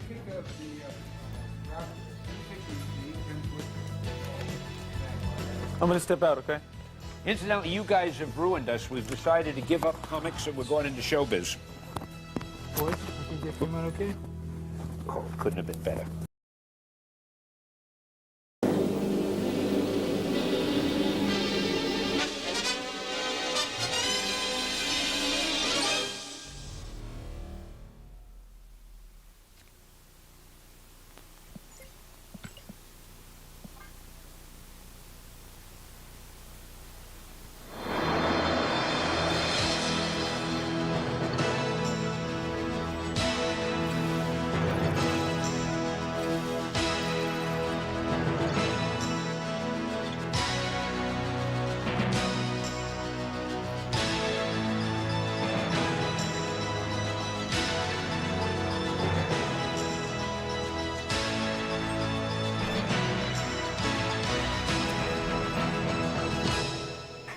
Hi, I'm Stan Lee, and I have a big treat for you, and I know it's going to be a big treat for me. I'm here with one of the top talents in the comic book business, Jim Lee. Jim, it's great to see you. How you do, Sam? Listen, you know, the old gag about our parents are the only ones who can tell us apart, right? My namesake over here, Right. And I'm proud of it. Jim, before we get into the artwork and the things that everybody wants to see, I just want to know a little more about you. Don't ask me why, but where are you originally from? How did you get here? How were we lucky enough to have you? Oh boy. Well, basically, I was born in Seoul, South Korea. We moved here when I was 5, and I remember drawing from the moment I can remember anything. I just remember I was 4 or 5, and I had a woman as a tutor, and she would teach me how to draw. And You had a pastel. tutor who taught you to draw? Yeah, when you were 4 or 5? yeah, I remember working in oil pastels, and she said, start with a light yellow crayon, then work on with darker values and things like that. Wow. I still feel I use that knowledge today. And then I took a lot of high school classes and things like that. I've always drawn and been pretty good at that. And then, as I got older and I had to be more serious about my life, I never really intended to become a comic book artist. I went to college and got a degree in psychology, and I was actually a pre-med when I was there, and something just didn't gel right. And I'm sorry you said you had a degree in psychology. I was feeling so nice and relaxed talking to you. Now I'm going to be all nervous and watching everything. I'm talking to a psychologist. Now it's biopsychology, experiments of rats and stuff. Is that what it is? Biopsychology? Well, there's I don't want to get too much into it, but there's cognitive and all these different fields within psychology. That's great. But you finally went legitimate and got into comics. Well, yeah, exactly. What happened was my senior year, you have to write a thesis to graduate, and to ease up on my workload, I took some drawing classes. I figured I can draw, and there's no homework or anything like that. It'll be a breeze. Yeah. And I found that those are probably the best classes I took at college. And my teacher was very encouraging and said, "Have you ever thought about an art career?" And that kind of got the idea in my head. And so after I graduated, I told my parents I was going to take a year off before I applied to medical school. The idea of 4 more years of school and all this training did not really appeal to me. And so I put together some artwork, and I went to a convention, and I showed it to some editors at Marvel, and I got work. It took about 4 months. I was pretty fortunate. Pretty lucky for us that you went to a Marvel editor. I mean, you might have gone to just an ordinary person. The funny thing is that they were the only ones that gave me work. I showed it to a lot of smaller companies in DC and That's stuff. why they're smaller companies. That's right. There you go, Stan. Well, that's really great. Yeah. So ever since then, it's just been a roller coaster of a ride, and like this year has probably been the biggest year yet. And now, do you mind if I tell people why this is one of the biggest years yet? This is really such an incredible fact. It's hard to believe. Years ago, and over the years in the comic book business, if a book sold 500,000 copies, or 750,000, or 1,000,000 copies for a comic book, I mean, that was phenomenal. Well, this man, Jim Lee, did the highest-selling, illustrated the highest-selling comic book of all time last year. He did X-Men #1, and Jim, I can't even tell him how many copies that book sold. I think we sold about 8.2 million copies. That was the latest count. 1.2 million copies of one comic book. And Jim, you've got to show the book. Well, we're still counting the results from Idaho and stuff. We got a lot of late straggler buyers. This is 3 of the 5 covers. I guess the other 2 are sold out. But they're all X-Men #1. They're all released in August of 1991. Even Jim can't get them all. Now, I think you better explain what you mean by 3. You know, usually you do a comic book and it has 1 cover. Right. What happened over here? Well, basically, recent history has shown that when they produce a #1 comic, especially of a popular title like Spider-Man or X-Men, there's a very strong response from the audience, the collectors and the readers. They'll buy multiple copies because they like it so much and they see it as an investment. So there was a feeling that they knew they were going to sell millions of copies going into it. And the feeling on everyone's part was, why not give them something extra? Instead of getting the same comic, we can give them different covers. And each issue actually has a different middle section, a different poster. I'll be done. So there's like different things in each one. Let's see that poster, and let's see this poster. Let's check out all the and posters. hold it up long enough and give the camera time to get on it, because this I'm a is novice really to this here. interesting. These are 2 separate posters, the same book, but different editions of the same book. Right. Wherever the camera is, I hope I'm holding these the right way. And here's a 3rd poster here, right? Right. And there were actually a couple more that you don't have with you. Right, the special edition had an inside poster and a little Look at that. sketchbook in the back and everything. And they're all different. Wait a minute, isn't this the same as No, the poster is Am I is in showing the middle. the wrong one? Yeah, there's like a middle ad here. So anyway, this is the poster here. This is why they moved me out to the coast. I do things wrong occasionally. That's the poster, okay. Yeah. So anyway, and also the covers line up to make one larger image. This is getting a little tricky. It's Oh, that's great. It's one of You want me these- to help you? yeah, it's one Where of does these. this one go? I think This I would think- be one picture. Of right, it right. together? And there's one more cover, and There's probably something in between these 2. Or no, it's supposed to line up. I think. oh, it does, yeah, because see, there's, right, the horizon line of the right. rocks, and it comes Right. together. You're absolutely right. These Right. line up. Right. That's great. Multifunction comics. Yeah. That's great, he says modestly, of our books. Anyway, as I say, it's a staggering feat to sell over 8 million Over 8 copies of one thing, and the multiple covers, of course. Now, what are you doing currently, Jim? Well, I'm still working on the X-Men. I think I'm on issue 8 or 9, something like that. Do you mean after selling 8 million copies, we haven't fired you? We're still letting Oh you hang no. around? Yeah, I don't know. God, You know, aren't we nice to you? Yeah. they got to cut back. Basically, a kickback. What am I saying? Cutback. Basically, I'm plotting and drawing the book. A plotter is sort of a guy that comes up with a story but doesn't supply the dialogue. And so the concepts and the new characters and the new villains are created by me. And then You've gotten so much into the series with the illustrating it that Right. now you want to contribute the story also. Right. So do you work with the writer and the editor and you say, this is the story I would like?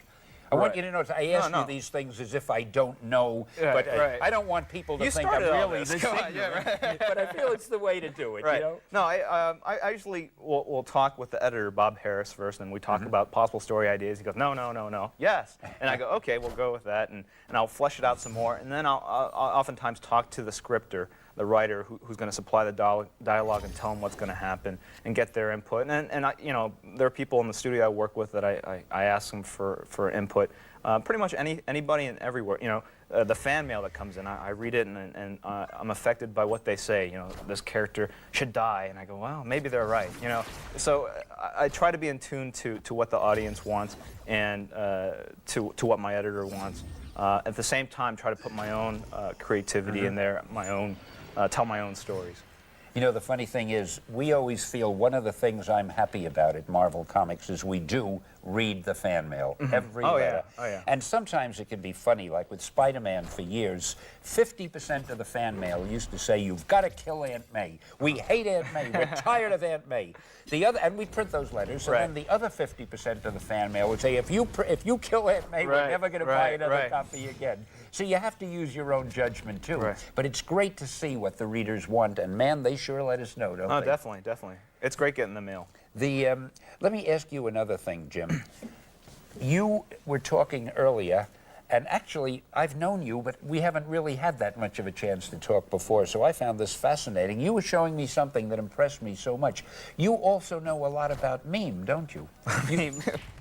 Or mime. I'm always saying, before I said the word, I say, I've got to say it right. I'm not going to say mime. That's probably wrong. It is mime. Right. It's from pantomime. That's how I'm going to Right, remember. it's one of those French things. Yeah. But somebody told me in France they say mime. Right. So if this tape goes to France, I'm correct. And Perry. you're really... I mean, I don't know why they get into that whole Anyway, different pronunciation. But show us a little bit about that, because you did a little before, and it was really great. Well, I like to use it. I took a class in college, a sort of extracurricular sort of thing, and when you should have been doing your psychology. Right. And what they do in mime is they have a thing called tick and tack. I think it's been a while, but it's the ability to create an illusion of weight or resistance when there's nothing there. And I actually think you can use a lot of those techniques, or at least the thinking behind it all, when you're drawing the comic books, because to create a successful book, and we'll go over there and I'll show you some stuff. I can't wait. Okay, you gotta take things to the extreme. You gotta if a guy's big and frightening, he should be huge. If a car is like skidding around a corner, the wheels should be coming up and smoke should be flying and papers should be flying. And the thing is, these are all little. You have to put clues and ciphers in to create the illusion of speed, of momentum, or whatever. And mime, it's sort of the same thing. You want if something is heavy, you want to see it on the face, and you want to see it in their arms and the way they hold their back and stuff. So if there's like a wall in front of you, you have this moment of total relaxation, and then as you press up against the wall, you create tension in your arm. So it's been a while. So and so if you have like a rope or something, this is another example. So if you're picking up a rope, you would grab it like this, right? And then pull like that, and you can see where the shoulders go, and every the part weight, of your body right. is moving. So if someone's pulling on this rope, you would feel it in the head, and all these things will move wonderful. as the things as changes happen. And the thing is, there's no one pulling on this rope or whatever. I have to create the illusion of someone pulling on that rope, and that's what we do with comics. Is you have to create the illusion of characters jumping and hitting each other, or lifting a car. They just can't lift it like this unless they're incredibly strong, and that's the impression you want to get. But they should feel it, and there should be sound effects, and their face should be grimacing, and things like that.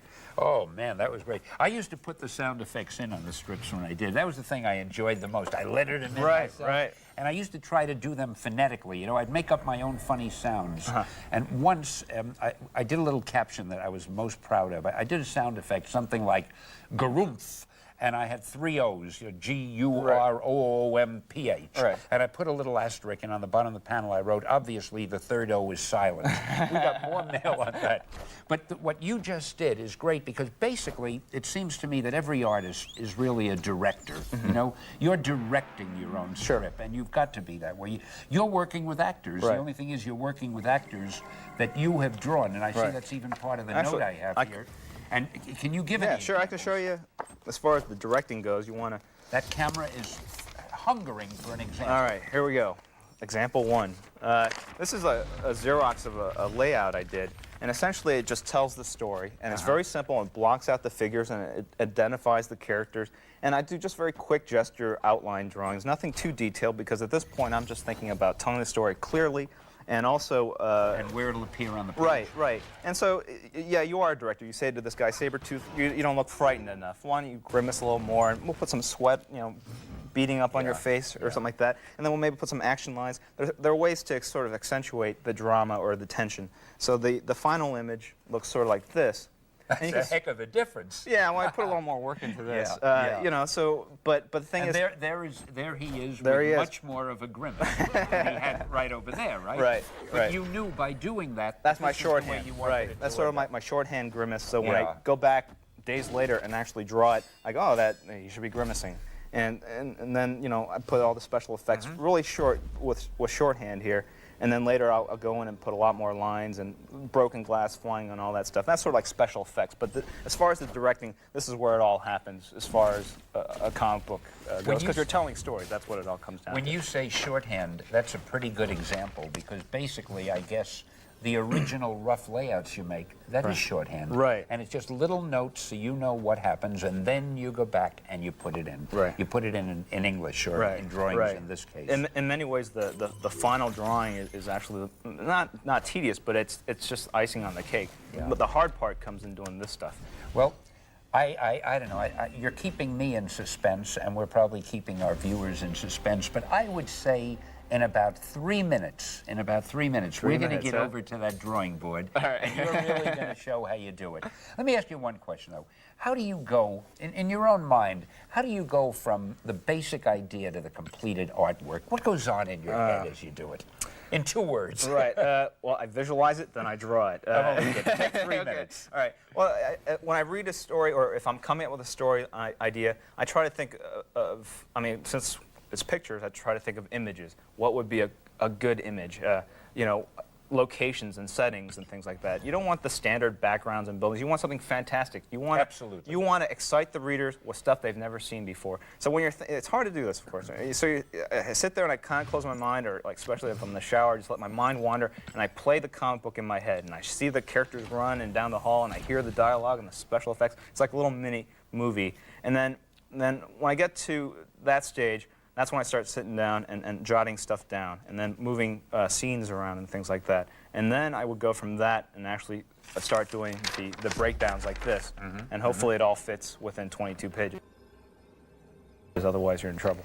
Now, there are many artists in the business who can draw a strip. Right. But the kind of guy who can sell 8 million copies, he can draw it in such a way that every panel is exciting, and that whatever you're showing the ultimate of that. So it really gets to you. And instead of me talking, we're now going to show you drawing it. Why don't we go over there and do some artwork? All right, sure. I mean, I would like to do it, but since you're the guest, I'll let you do it this All time. right. All right? If you insist. Why not? Listen, Jim, before we get started with the real heavy stuff, okay? Right. I think people might like to know, before you start drawing a strip, what is it you do? Do you do any mental gymnastics, any warming up? How do you approach it? I do, you know, I'll do things like the equivalent of jumping jacks or something. Just loose little doodles, not finished drawings by any stretch. Like, for instance? Like, for instance, you're right, I should get to this. I'll just go in and I'll just go, okay, I'll just draw a couple hands, you know. Maybe they'll only have 2 fingers, it'll save me a little time here. You know. And Only 2 fingers, eh? Yeah, Okay. well, you know, a lot of characters have 2 fingers. You make them look so good, the 2 fingers look right. Right, and then I'll go, okay, I'm But done. you lie to us, that's only 1 hand. Oh, you're right, right. Well, then, you know, I'll do that, and then maybe I'll have like a fist or something like that. Just these are things that you'll use later when you do a finished page, and just like little bits to practice on. And practice your foreshortening. You know, let's say this is the guy's. Foreshortening, that's when it's coming right toward the reader, right? Exactly. The illusion of depth in a 2-dimensional plane here. It's okay. You got, and then, you know, do that kind of thing. Or These are just rough warm-up sketches, right, huh? right. Just to get comfortable with the materials again.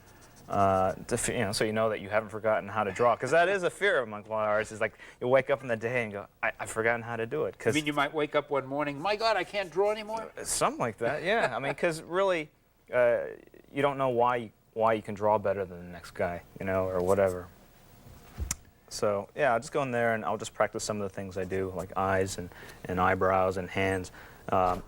And then you gain the confidence. You say, hey, I can still draw. yeah, you warm up and you prime the pump. That's, you know, what they say. And that way, when you get down to the finished piece, you're not stiff. The characters have a little more life to them, the drawings. I wanted to ask you that. Do you find the drawing, there's a rhythm to it, and sometimes you just feel the rhythm? Definitely. I think the most successful comic book artwork displays rhythm, because a lot of new kids, when they're starting out or whatever, there's a lot of stiffness in their drawings, and it's because they don't have the ability to do gesture drawings yet.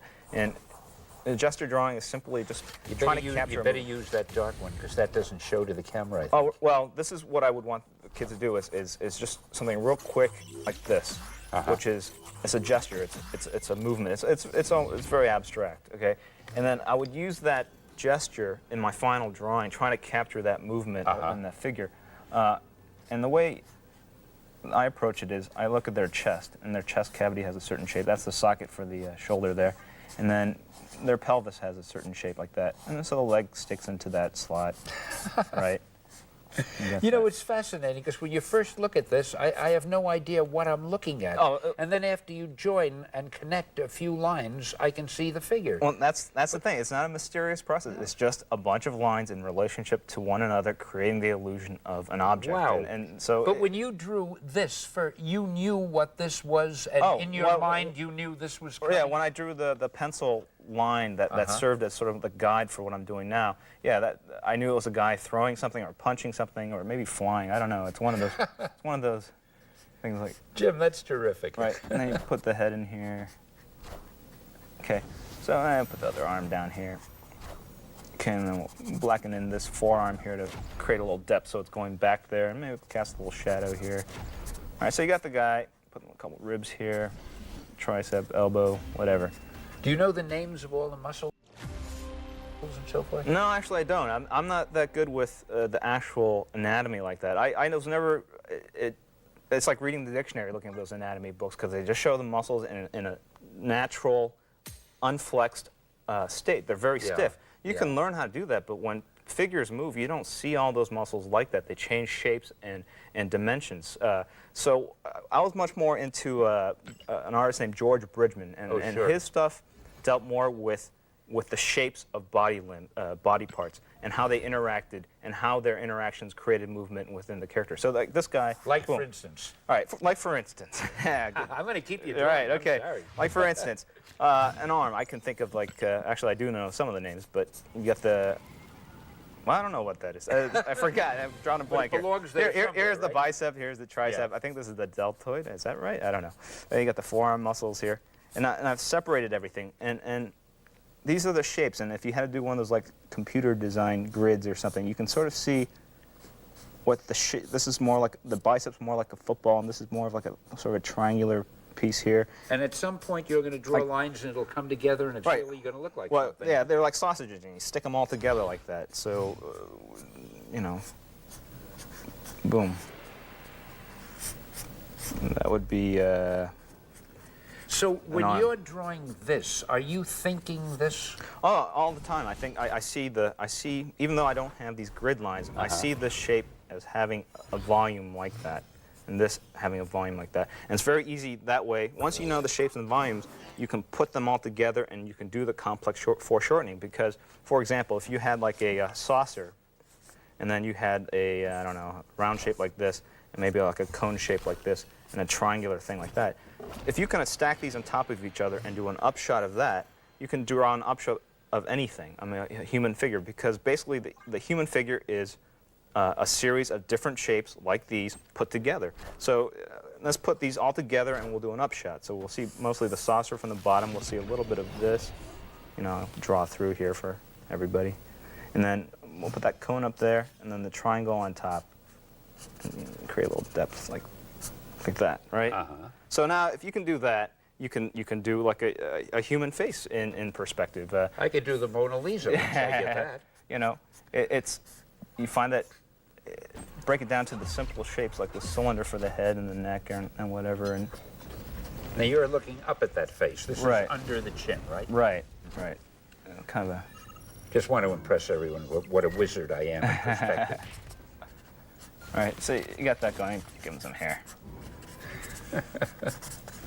Right, and to me, I see the triangular shape of this nose, and the structure of the cheekbones, like that, and the cylinder shape of the whole head, and how the ears stick out here, and the cylinder shape of the neck. Right, so if you can do something like this, I think it's a little more complex, but it's the same kind of ideas, and that way I can draw a head looking down on it. You know, because you have the nose just stick out like that. I can do it from the side, any angle I choose. And so, in a sense, in my head, I've constructed the image, and then I can move my eye around the image and then draw it. Like if I have a side shot of a car, usually I can draw from any angle just by kind of extrapolating what the rest of the car looks like. So It looks to me as if you can draw something and you could start at any point. I mean, if you want to draw a figure, you could probably start with the big toe and work your way up. yeah, probably. Or with the ear and work Right. your way What down. I wouldn't recommend doing that without first putting That little rough. That rough, because that way, if you start with the toe down here, and you draw, you might find that the head goes off the page, and that's a common thing with kids. They start drawing and without thinking about the space they're drawing in and whether the drawing is going to fit on that page or not. Well, let's talk comic books. Right. Let's do the shape of a panel, and let's see, how would you handle, you're going to do a panel. Right. Let's say this is the panel. All right, this whole thing is the panel. Right. And a right. panel, it's one of those pictures that you see in a comic All right, book. now you want to draw, let's make something up. Okay, right go now. ahead. Shoot. You want to draw, and this has not been rehearsed. In fact, I hope I can think of something Okay, that you all right. want to draw.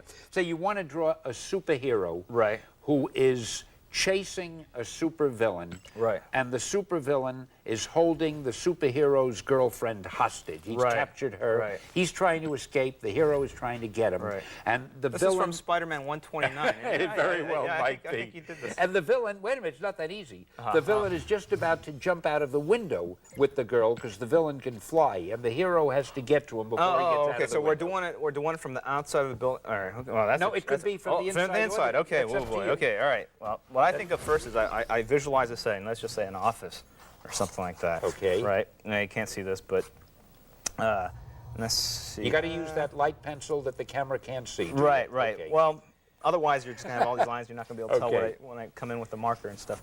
All right. I'm gonna do something Everybody very be patient. He'll be there with the marker any right. minute. I'm gonna do something very clear, which is a straight-on perspective shot.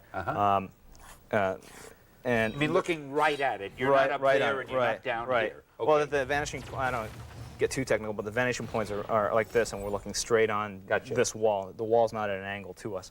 All right, so let's say we put the hero here. We put him in the foreground like this, and to create a depth within the character. We have him in the foreground. We're going to have maybe some furniture or something in the middle ground, and then we'll have the villain about to jump out the window there. In the background there. And actually, even in the extreme background, we might even put some more skyscrapers. Actually, to establish the fact that they're in a city, we'll just put another window here, and we'll put a bunch of buildings. Gotcha. Right? So we got him over here, and we got the damsel in distress. Although it could be a guy in distress, and this could be a superheroine. We don't That's want to. right. They could be anything. In today's world. But you'd better do it the way I told you. Right, because I never want to deviate from the writer's script there. Okay, so I've got that. This is it. Now You've made your rough layout, and you know now where everything goes, and nothing will go off the page or off the absolutely. panel. From this point on, I can relax now because all the work has been The done. thinking has been Right, done. right, And you don't like to think, so that's over. right. So let's say start over I here. didn't mean that. Now we get the black pencil, and everybody can see. This All will right. be fun. Go Okay, ahead. let's see. Well, we don't have. Okay, I'll start with the ear. A lot of times I'll start with. Yeah, you've parts always of the been face. big at ears. They Yeah. talk about that in the bullpen. All right. All right, and that's the muscle of his neck there, and then okay. This is the hero you're doing, who's right. in the foreground. Right, he's got a big manly chin. Oh, here. is he ever? Yeah. And maybe we'll put like some lines. That's the shorthand for like I'm. He's tense and He's excited. tense. He's worried. Whatever. Okay, we'll give him some hair here. If it were an idea, there'd be a light bulb over his head. Absolutely. Okay, I'll give him some hair. It's funny, even with that short sketch, he looks powerful and somewhat handsome. I'll I give mean, him a- even as rough as it is. I'll give him a real thick neck and pretty much Yeah. the I guess Roman features, which is sort of a bigger brow, Yeah. a jutting chin. Well, you're lucky I'm sitting here, so you have sort of a model. Oh, there you go. All right, right. Okay. Okay, and then we got the shoulder here. Mm-hmm. And then, I don't know, tricep. I think that's what it You're is. good at elbows, too. I've been noticing that. You know, you make it look so easy. That's the thing that really is amazing. Actually, it comes with practice. You know, I've drawn this a lot. I mean, hundreds of times. Not this one picture. No, but this kind of angle. I know. You know, every time I do a new shot, it takes a little more time. But generally, after the amount of work we do is very labor intensive. So after a while, you find that you've just drawn everything. You know. Yeah, there's probably very little that I could suggest that you haven't drawn in some form or other, right? Yeah, I've done a lot of different kinds of story. I've done aliens and outer space and Yeah. inner city and ghettos and all that stuff. And we'll give him a cape. Okay, well, he's a Oh, that's- superhero. He's getting close to looking like someone. I know. But, we'll give him a glove. There we go. All right. All right, And then now maybe, he's not Superman anymore, Right, right? and- Now you can mention it, it's all right, as long as it isn't him. right. And then we'll put like a diamond thing just to, that's just a design element or something like that. And then maybe a little rendering here. Okay. Now we'll put some back muscles in here, and then maybe a belt. And maybe the leg like that. I've always been good at drawing belts because apparently it's just 2 lines. That's right.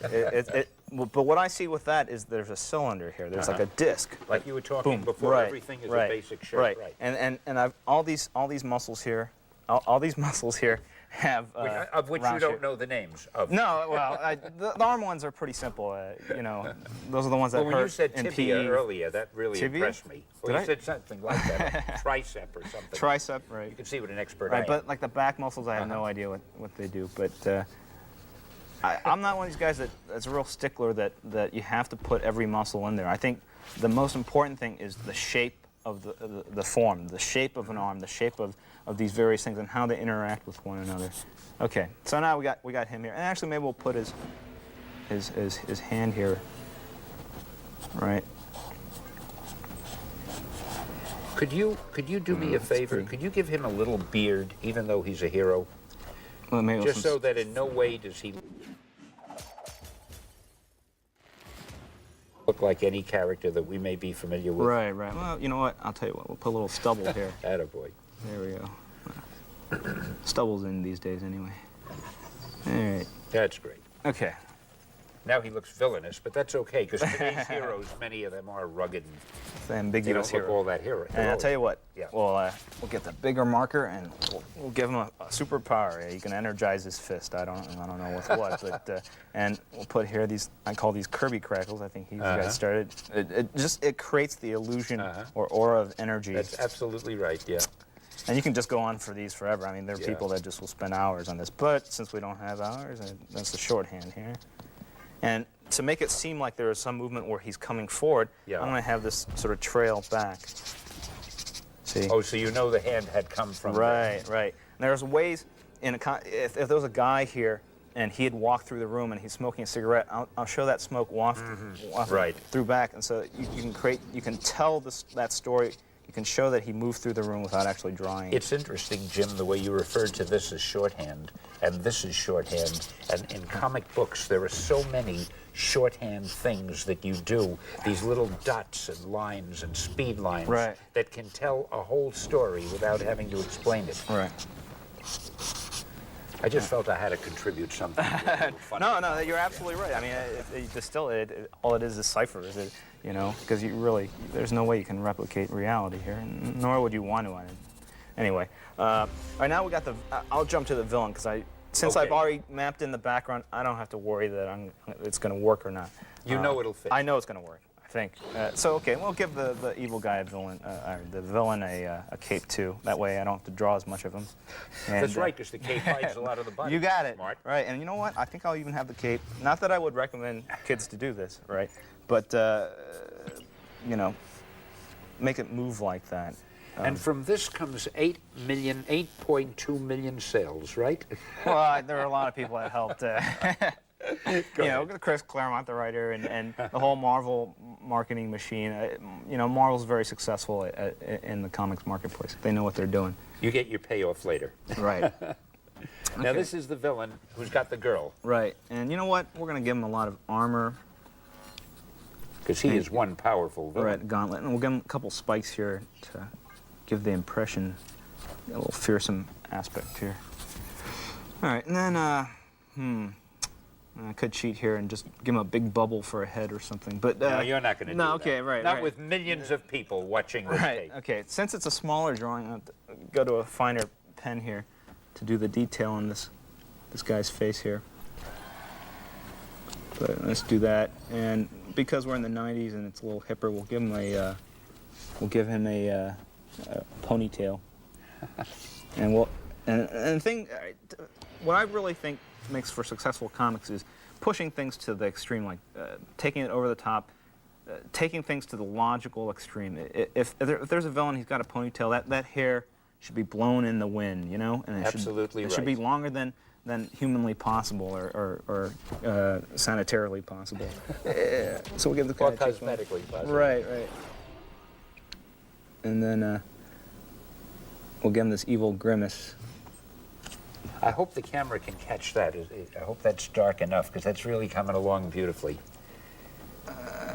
Kind of, okay. Now, in comics, when you draw, even though the books are in color, you draw in black and white, right? Right, All our right. artists work in black and white, and then the coloring is done later Right. by someone else, usually by someone else. And because he's a villain, we'll give him a mask or something like that. Villains really very often have masks, don't they? That's another So bit of that no one will know. shorthand. Right. You know they're a That's villain. right. Unless it's a hero with a mask, then you totally confuse the reader. Okay. And villains also have big thighs, huh? Big thighs, big boots, Makes them powerful, big egos. right? That's why they always lose. All right, sounds good to me. That's your psychological training. That's coming right. in That's there, right. Absolutely. Okay. All right. Now we got the damsel in distress Oh, here. yeah, I'm waiting to see her. And let's say she's the Press secretary. down hard enough so that everybody can see her. Right. We're waiting for her. All right. Get We'll a make. nice dark pen. All right. We'll make her the secretary of this guy, whose secret identity, I guess. He's a businessman, and this is his secretary. And He he's- looks like your typical businessman. That's right. And no doubt about he's, that. And he's secretly in love with her. You not only draw the picture, you get a whole story in your mind when you do it. Huh? Well, That's the best. That's the you best. got. I think the more successful artists will think more than just I'm going to draw this guy's story or whatever. They're gonna put more of their own personality into it and what they think would be neat in the story. I notice you have the villain miming. You're putting a little of your personality in. Okay, and then she's gonna have this mini dress here.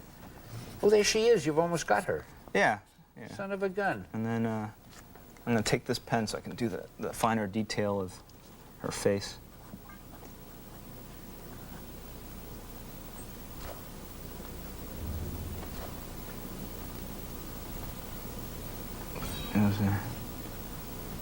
I'll give her sort of a 90s short little bob there. Some earrings. She's got these lines too. That's great. Okay, and then, all right. So you were able to do it. You've got the hero over here in the foreground. Right. You have, oh, I didn't want to interrupt you. You want to darken his ponytail. Right, Go ahead. right. And then I'm going to put this window here. Uh-huh. And of course, most skyscrapers, well, at least some of them, you can't open the window. So we'll establish part of the story right now. We'll say, look, He broke the window. Absolutely. Attaboy. Right, there we go. We'll put the Because glass he's strong. in here. Even though it's unbreakable, this Right. guy can break it. Right. And the thing about, I tell kids is be observant of everything. If you're in a dentist's office, look at it and try to remember what a dentist's office looks like, because you'll have to draw a dentist's office someday, and it's hard to find that kind of reference. You can just pull it from memory. They're I think. too busy trembling. Right. So if I see broken glass or something like that, or a car that's destroyed, I'll look at it and see what kind of shapes and how the glass will break and the lines that you get out of that. Well, you're known for your broken glass. Now I can see why. And of course, you got to make it The realistic. glass has to be on right, the floor. right, Some would have naturally, fallen in, right. Some outside, Right. whatever. Okay, so we put some glass here, and then we'll put a table here in the middle ground, which is, Basically, what you're talking about as you talk, as you draw, these are pretty much the thoughts that would go through a comic book artist's mind Right. as he draws the strip then. you got to supply all the background stuff. You got to supply Make it look real. You're the costumer, director, props guy. You have an unlimited budget. You just have time constraints. That's what great. it comes down to. Now let me ask you, talking about making things look real, what do you think makes, there are so many comics, some do better than others. What makes a successful comic? What's the difference? I think it's putting the thought and care into it. A lot of people just want to draw heroes, or they just want to draw women, and they'll slough off on the backgrounds, or slough off on the storytelling, and you got to care about every aspect. It's all gotta be good. Yeah, and I think all the guys that are very successful at it are the ones that have the passion to put the time in on every aspect of it. To the broken glass on the ground, and if I in the next panel I do a reverse shot of this, I'm going to make sure the backgrounds are as close as I can get to it. gotcha. You just don't want to be sloppy with it, and you want to have that dynamic feel Well, to it. you know what might be interesting also? I think if we could grab another sheet of board now, Sure. although I know you want to show off it how you draw skyscrapers in the background. Well, let me hear your idea first, and then I'll No, stop. it would be cute if you could draw two little panels. Right. one what you might call the right way and the other the wrong way. In other words, why is one successful and the other is just a drawing? Right. Now, I can't think of any particular pose at the moment. Maybe you can think of one. You're not going to let go of this. You're going to finish this. No. drawing While no you're matter talking, what. I'm listening. All right, I'm listening. I want you to be thinking also. Right. Okay? Right. I'm thinking Now, already. on the next sheet, when you finish this, Right.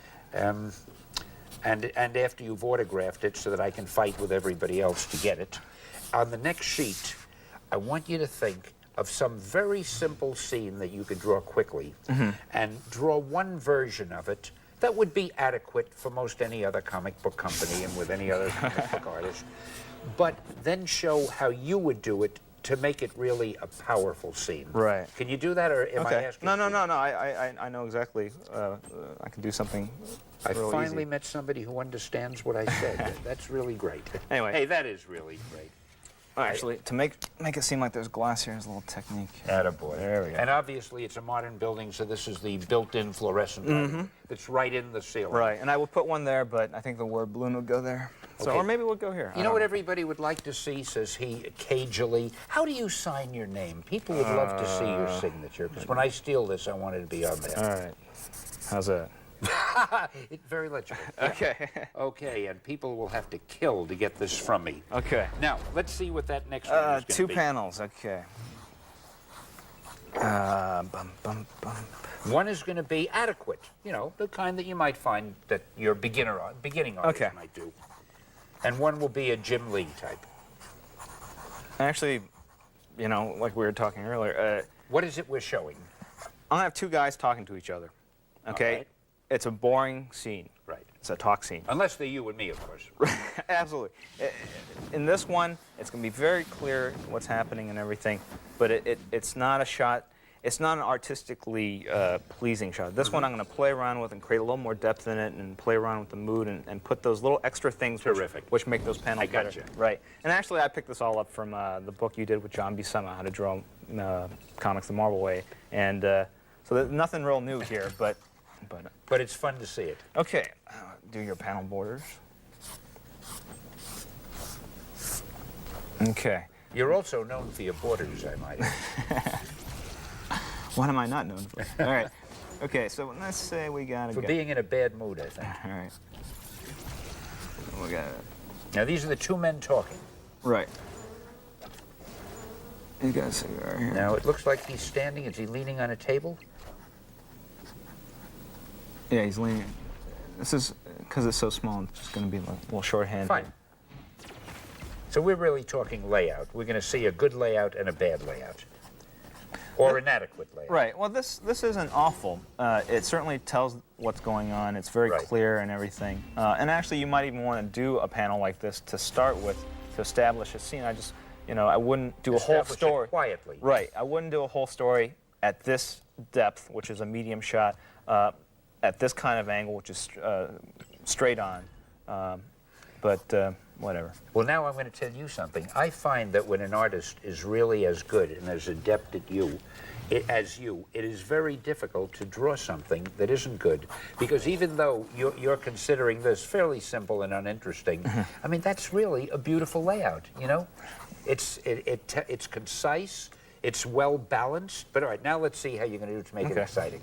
All right. I guess basically his boss is bawling him out. Yeah. And from the gestures, I don't get that sense. You know, you might have written that the fat boss is bawling out his underling here. Who is standing like this. Right, and he's taking this it. adequately takes it, tells the story, but it doesn't convey some of the emotional stuff that you want to carry through in your story. So in this one, I'm going to have the boss in the foreground. He's going to be much larger in the image, and he's going to be leaning in on the guy.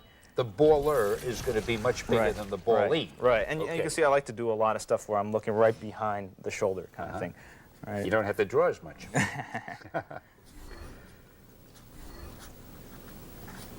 Now, this is going to be a Jim Lee bawling out. Right. I mean, we're going to feel the pain of that guy who's being bawled out, right? Right. And And then, of course, he's got a cigar with a lot of smoke coming out. I don't know if when you're writing and stuff whether you like sound out the sound effects or whatever. Because like Always. when I'm drawing, I go, you know, whatever, and Always. I always make the grimace of the character. So when I'm drawing, Absolutely. Yeah, I yeah. make the, even though I'm not drawing it, I'm making fate. My wife comes in all the time and says, "What's happening in here?" She hears the noises.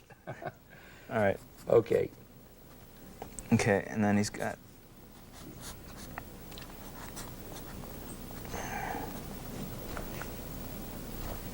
And then this guy, to show that he's being flustered here, I'll have him reach in on his collar there. So he's got his finger in here. Trying to loosen his collar because it's getting very tight all of a sudden. It's getting tight. He feels the getting pressure. hot in there. Yeah, absolutely. And the Right. smoke is all over the place. And That smoke is another little bit of your little shorthand. right. And I'll play with it and let it trail around like it's a living thing here. Because usually smoke just goes straight up. It's pretty boring. But you can take license with it and go, oh, okay, it's going to snake around like this.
Wildcats mission log.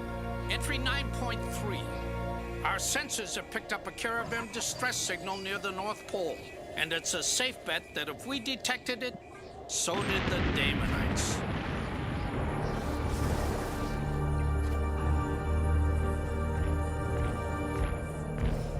Target sighted, Lord Hellspawn. It is, as you predicted, a Caribbean stasis pod. Then seize it, and quickly. That pod may contain useful Caribbean technology or artifacts. At once, Lord Hellspawn. Void was right. It's a stasis pod, and it's from our ancient Caribbean ship. Why would the Damonites want that old piece of space junk? Perhaps we should inquire. In a language they would understand, of course. Let's roar, Wildcats! The Wildcats! Blast! They will regret this interference. Corellian, destroy them. At once, Lord Hellspawn. Man, I knew I should have gone for the insurance rider. Zealot and Grifter are down! Claws out, cats. We're going in. Now you're talking my language. The pod. Keep it away from the pod. Look out! Stay cool, big guy. I'll do the voo. Thanks, Voodoo.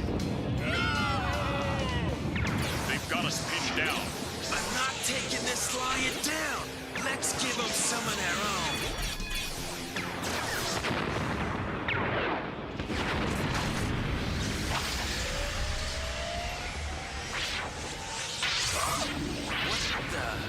It can't be. By Hecate, it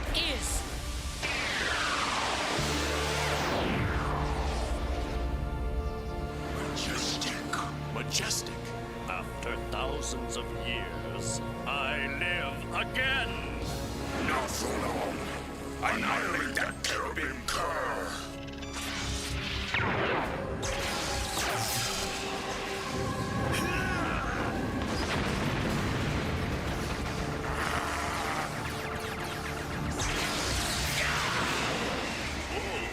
Whoever that guy is, he cooks! Carillion, grab that pod and let us be off. Hurry! At once, Lord Hellspawn. The oil tanks! If that flame reaches them, this whole place will go up. I've got to stop it.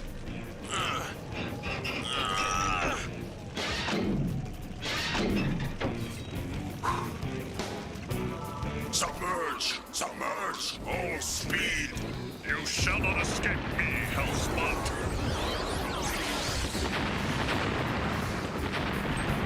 It's going up. Hustle, people.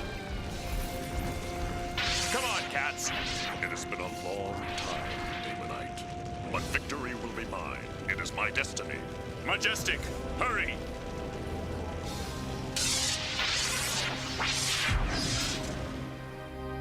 Jacob Marlowe, permit me to introduce Majestic, commander of our Cherubim battle cruiser, before it crashed to Earth. Pleased to meet you. Don't sweat it. Sorry to hear about the crash, by the way. It was my fault, I'm afraid. I was at the helm when we finally caught up to the Daemonites, not far from this planet.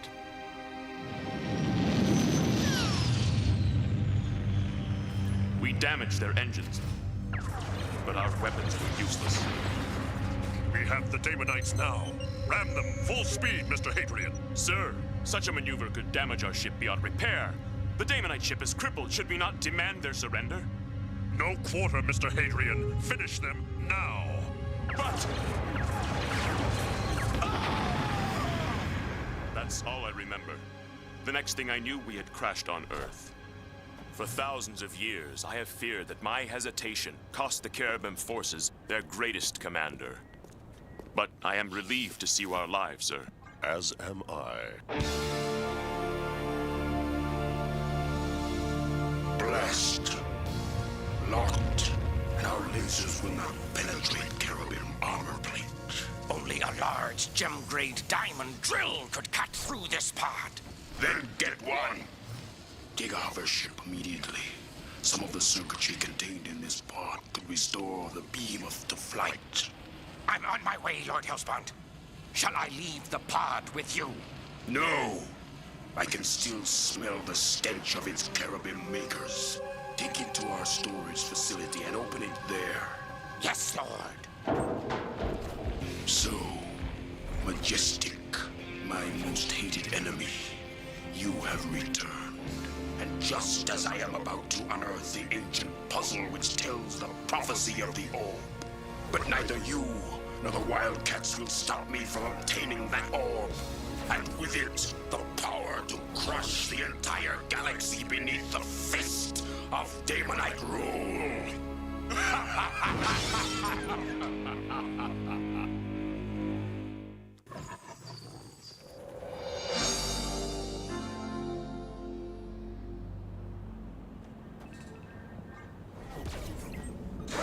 What is this thing we're building anyway? You got me, but Majestic says it'll stop the Daemonites for good. And that we must do, and quickly. For the Daemonites are after the orb. By Hecate, we should have known. Excuse me?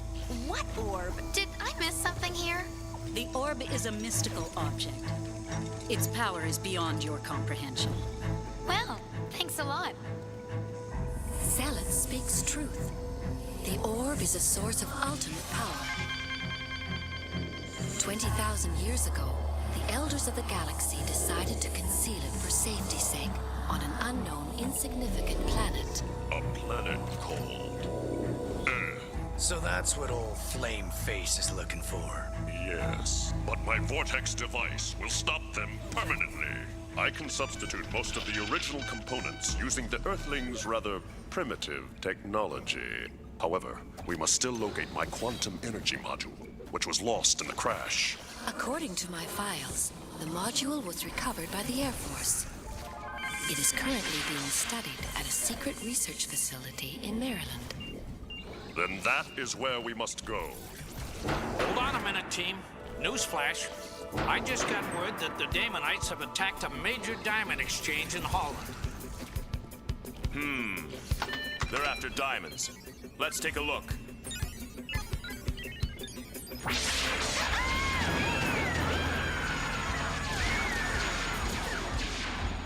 They have attacked one of the biggest suppliers in the world, but I don't think it's for cash.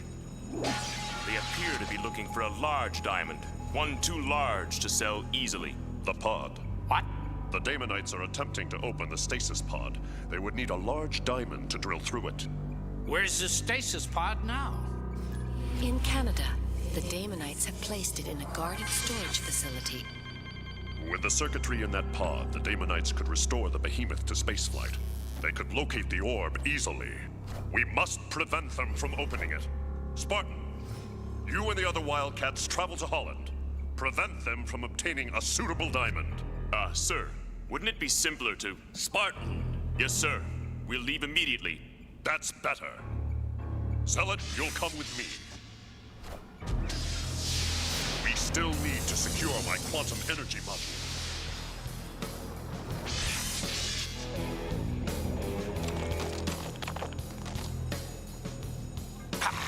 Perfect. This is the one. Help yourself to any others you may wish. Now you're talking. And we're interrupting. Shred 'em, cats. Man, this is my kind of party.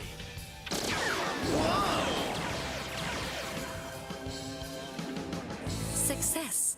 Majestic and Zealot are in Maryland. The others are in Holland. Events are proceeding as scheduled. I wonder, What do you mean? how did Majestic get into that stasis pod in the first place? You were the ship's computer. You should know. I'm sorry. All records of the crash are missing. They must have been damaged. Sure. Why did Majestic send the whole team off to stop the bug faces from getting a diamond that'll open the pod? When it would have been much easier just to go get the pod itself. That's what Spartan was going to suggest. An error. I don't think so. Not if Majestic's as good as you say. No, there's something in that pod he doesn't want us to find. And color me curious, but I think I'm gonna go see what it is.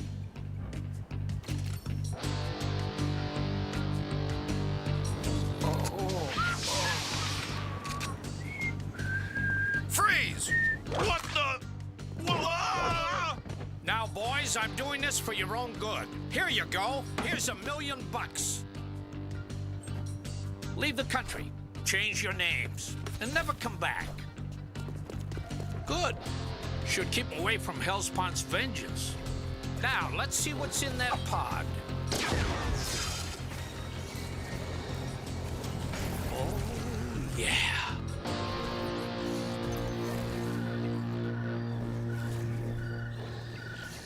The quantum energy module is in there. Then let us go get it. Wait! Hey! This is a restricted area! Whoa! Majestic, calm yourself. The way of the warrior does not include harming the innocent. They are mere humans. Obtaining the module is all that matters. I will not permit this. You cannot stop it. It is my destiny.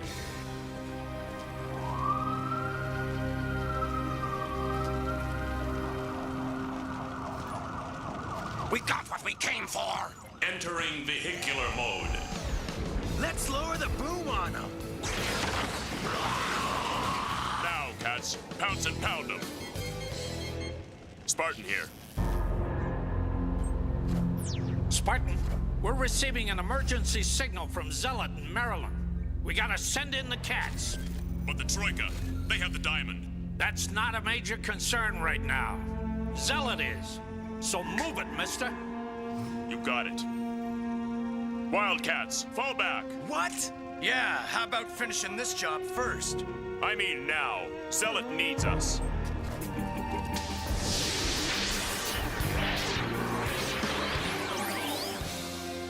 Let's go!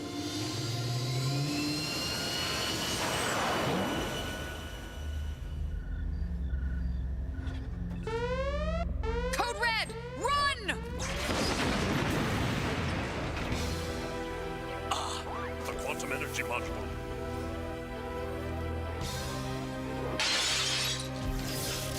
Victory will soon be mine. Zealot! Is she... She's okay, just stunned.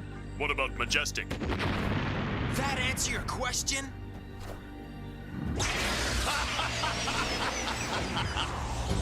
He hit the power core! It's going to blow!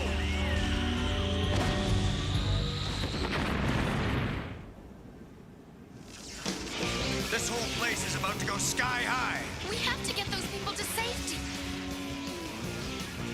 No. There is no time. Only one way to ship this package. Hand delivery.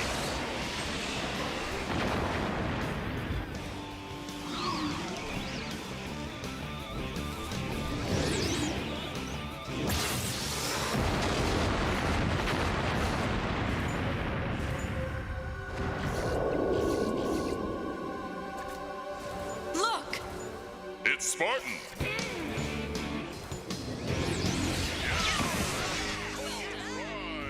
Void, ain't you got that pod open yet? The lock requires a code word to open. The possibilities are almost infinite. Then let's trim them down a little. Let's say that a great military leader was to defeat the Daemonites. Let's further say he then got a hold of this orb. And just for the sake of argument, let's say he used that orb to conquer and rule the whole darn galaxy. Is there a cherubim word for a guy like that? Why? Why, yes. There is such a legendary figure. He is called Kaleem, the Ultimate One.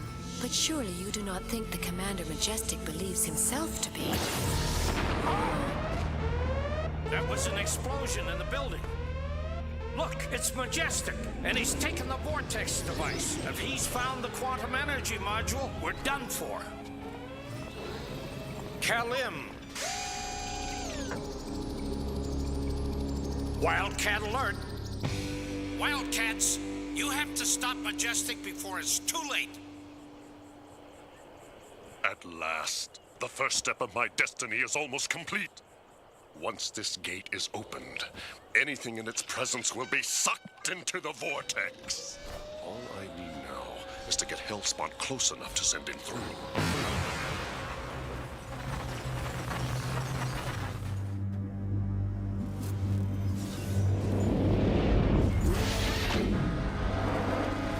That energy pulse. No Earth technology could produce that. Might it be the orb, Lord Hellspawn? Possibly. Majestic may have found it, or it may be a trick. But we cannot risk him learning to use the orb against us. Prepare 2 hover ships.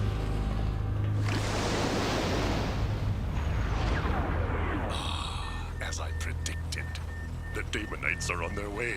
Time to activate the vortex.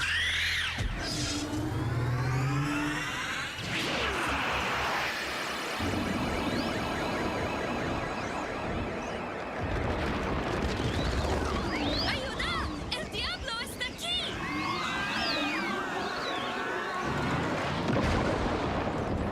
I've waited a long time for this moment. The Daemonite scourge will finally be destroyed. And so will thousands of innocent people. What? The Wildcats? The vortex is too dangerous, Majestic. Shut it down. No, this is my destiny. To destroy the Daemonites. And after the Daemonites, what? Find the orb. It would be my right. The orb was hidden from the Daemonites. If I destroy them, its power should be mine. And the galaxy? Mine. It is my right. Leave. That is an order. No. You refuse. You refuse the direct order of a superior officer? I am sorry, sir, but it is my considered opinion that you are no longer fit to command. Under Article 5 of the Caribbean Military Code, I am relieving you of your position. That is treason, mister! I am ordering you to shut down this device and return to headquarters for medical treatment. Now!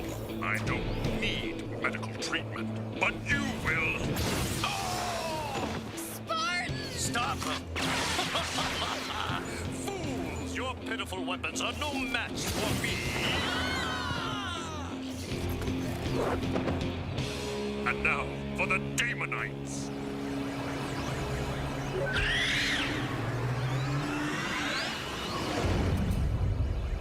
As I suspected, it is a trap. A cursed cherubim. Pull back! Pull back!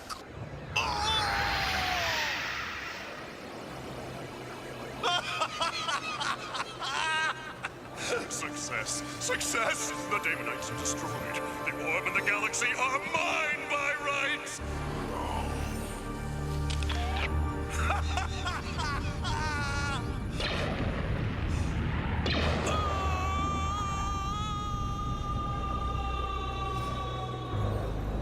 That was most satisfactory. Helm, get us out of here. What about the Wildcats, Lord Hellspawn? Leave them to the vortex. As for us, the orb awaits.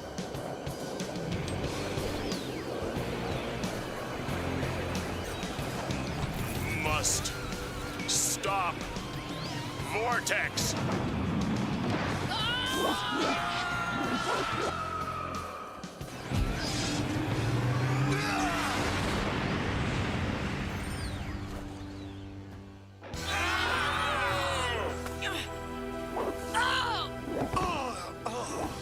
Hey! Well done. Oh, yes! My man! You did it. Whoa! This was what Majestic was hiding in the pod. It's a section of the ship's computer memory bank. Got something on it you might find interesting.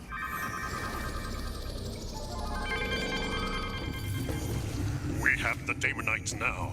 Ram them. Full speed, Mr. Hadrian. Sir, such a maneuver could damage our ship beyond repair. The Daemonite ship is crippled. Should we not demand their surrender?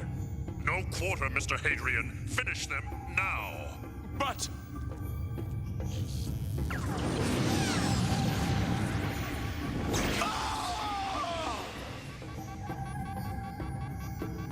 I said ram them. It is my destiny.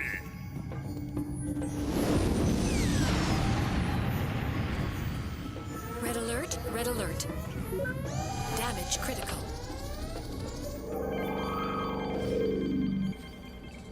As you can see, Spartan, you didn't cause the crash. Majestic did. Then he took the ship's recording and escaped in the stasis pod. Yes. It would have been nice to have known that thousands of years ago. Nonetheless, you did what you thought was right. This is what makes you a good leader. Not to mention you can get blown in half and still look fresh as a daisy the next day. I owe it all to clean living. But one thing worries me. That orb. Yeah, we knew Hellspawn was after something major, but we didn't know it was this major. The orb is all-powerful, and power is seductive. Let's face it, Wildcats. We may be in for the fight of our lives.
Transmission log. Entry 8.6. Void has detected extensive Daemonite activity near the Middle Eastern city of Mil Dena. The Wildcats have been dispatched to investigate. Their instructions are to remain inconspicuous, completely subtle. And if there's one thing the Wildcats are noted for... Hold it, right there! It's their subtlety. Ah, he is indeed a Daemonite drone. Observe the marker. Love the way you check for these little details after you knock 'em cold. A gun is a gun. The true warrior does not hesitate. Door's locked. Won't be long. Easy, hotshot. Let's try the delicate touch first. Once a hacker, always a hacker. Not bad. Could have used you on a job or two a couple years back. Move it! Get those drills loaded! It's Pike. It would appear the Daemonites are stealing digging equipment.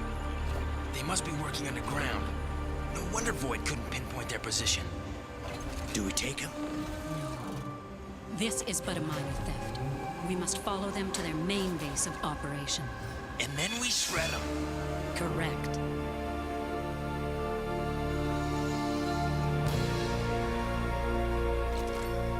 Activating cloaking mode. Now.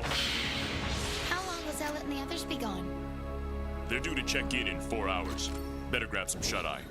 Maul. Yeah? You've got first watch. Keep an eye peeled.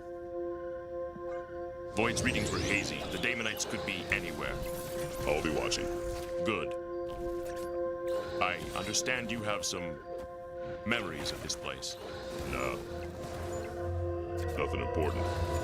All right. You'll be relieved by Voodoo at 0400. Nothing important at all. Dad! Dad! I found something! Look! What is it? Jeremy, look out!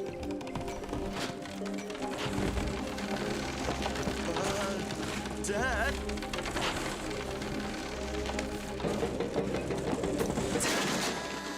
Jeremy!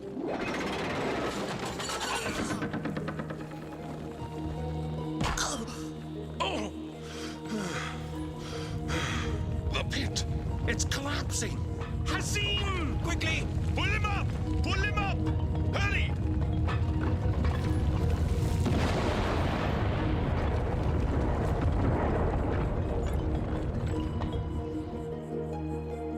Jeremy, are you all right? Just a scratch. Dad, you saved me. But the dig... Ah. Son, you're all that matters. You're my pride, my joy, my hopes and dreams. What? No. What's happening to me? Dad! Ah, you're not my son. Get away! Get away!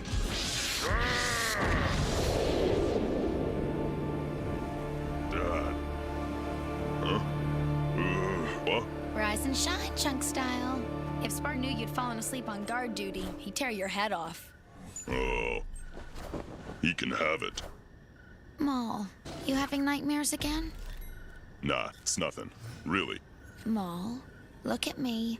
It's the V-Babe, remember? You can't hide anything from me. Now talk. Oh. My dad again.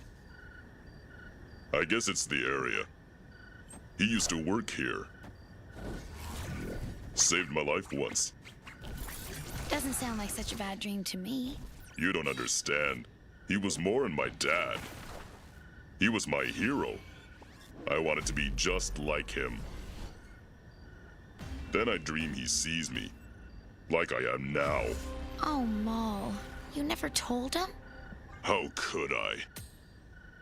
The man was a god to me. I can't let him know I turned into this. Maul. Heads up, you two. Zealot just signaled. They found the Daemonites, and they're on the move.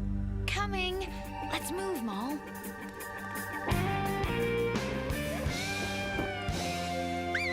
Hustle up! On my way.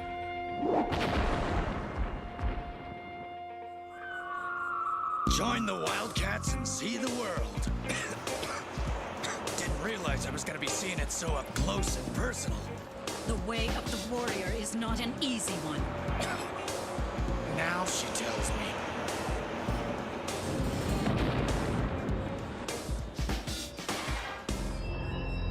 Zealot's signal has stopped moving. They're inside. Do we attack? Not yet. Don't want to tip their hand. Wait for a sign. How will we know it? I get the feeling there won't be much doubt.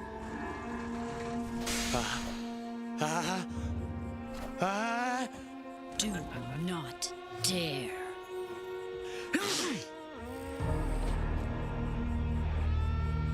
Sorry. Intruders! Eliminate them!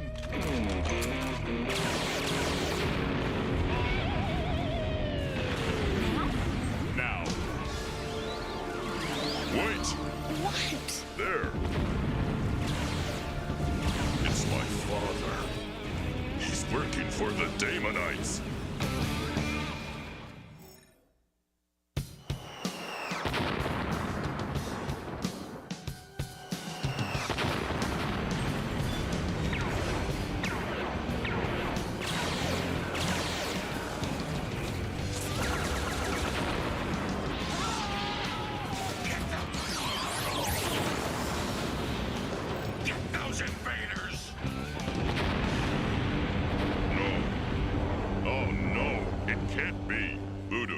Possessed, right?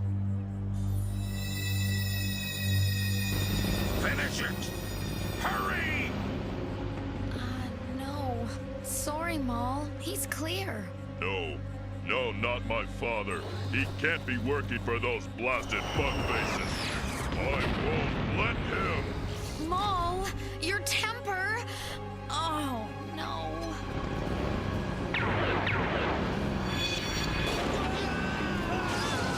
Get up! You have to stop them! Let us get you to safety, Professor. You said I'd be safe here! A minor setback. If you'll just... What's that? A slightly larger setback. No! No!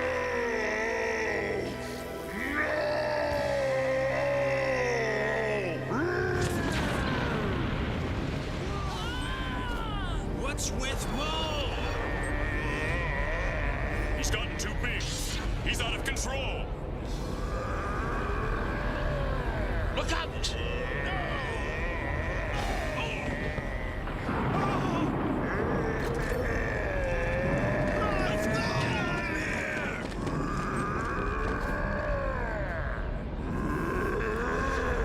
Maul! No! Maul. Calm yourself. Remember who you are. Remember.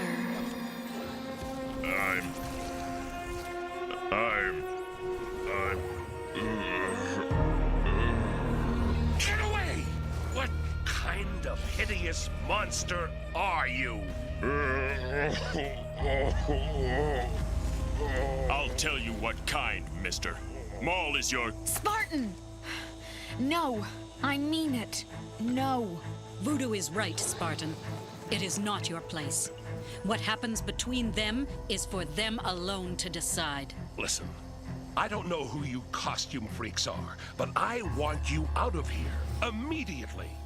Do you understand? This is a peaceful scientific expedition. Oh, yeah. Real peaceful.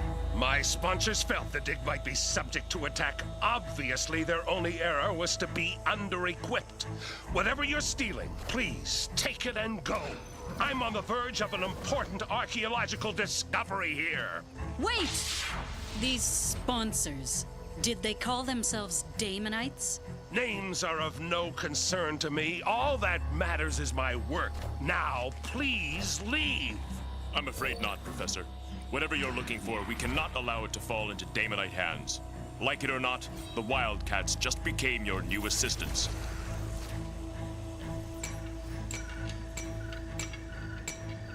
Maul, you have to tell him. I can't. You saw the way he looked at me. To him, I'm a monster. Besides, he's not the dad I knew. That man was a caring person. He would never let his work become his life. Now he seems so cold, so bitter.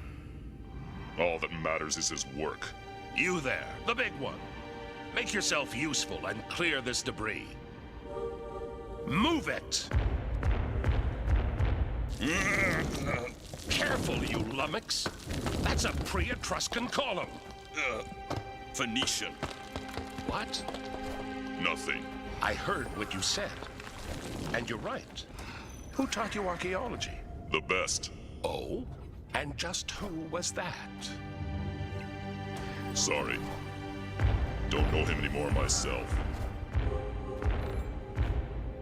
So, how's it going down there? Fine. Of course, you're a major help. Hey, if I'd wanted to work hard, I wouldn't have turned to crime. Oh, yeah? Whoa! Easy on the ceramics voodoo.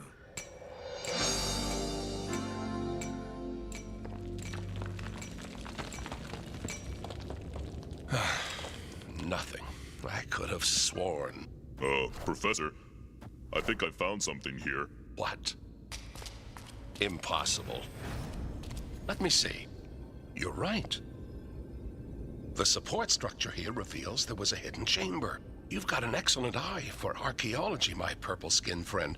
Almost as good as someone else I once knew. As a matter of fact, you remind me of him somehow. Something about you. What? Nothing. An old pain. You wouldn't understand. I might. You? What do you know of pain? Have you ever lost a son? No, but... No. Please, I apologize. My son vanished years ago. No trace. The anguish almost killed me. All that saved me was my work. Nothing else matters. There is nothing else for me to live for, right?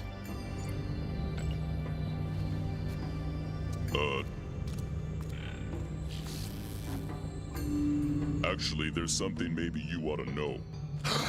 I found it! What? I mean, we found it. The tablet. The tablet that tells the location of the ancient puzzle. That's great. Let me see. Look, right here. It says, the ancient puzzle is located... What? It's the Daemonites. They're attacking. Time to roar, Wildcats.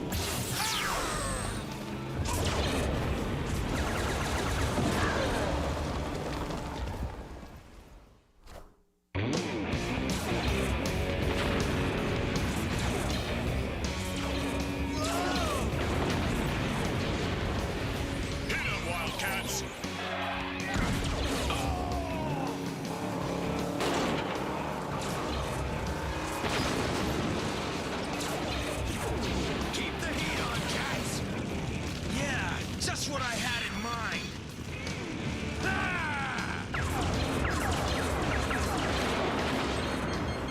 Warning, circuits overheating. Then permit me to fan the flames. Fire with fire.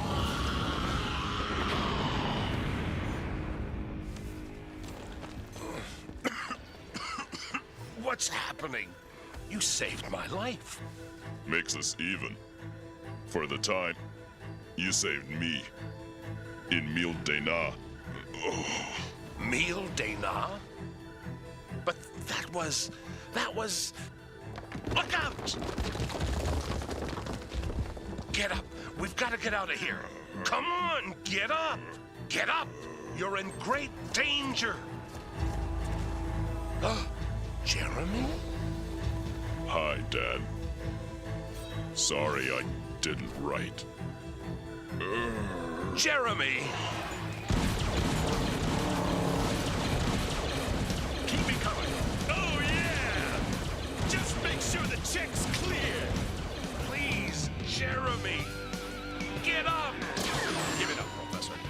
Just grab the tablet, you're coming with us. That's what you think.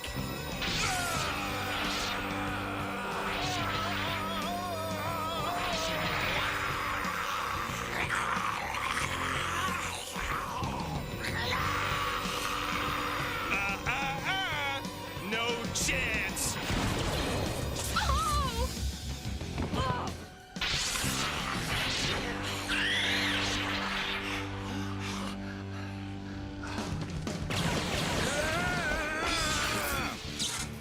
Slag! Harm! Entering vehicular mode. Time to bail! Let's go somewhere quiet and talk. Dad! Jeremy. Hang on. I'll nail him. No, you might endanger the professor. Dad! Them bug faces got my dad! Easy, easy, big fella. We'll get him back. That's a promise.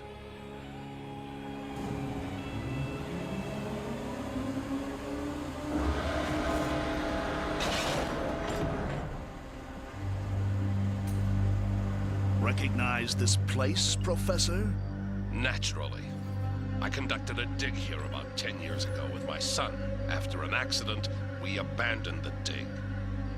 We found nothing. According to this, you quit just a little too soon. As you see. What is it? A key to the greatest power in the universe. A power that will permit the Daemonites to rule this world and the entire galaxy. What? Part of it's missing. We need to find that piece, Professor. Looks like you've got a job to do.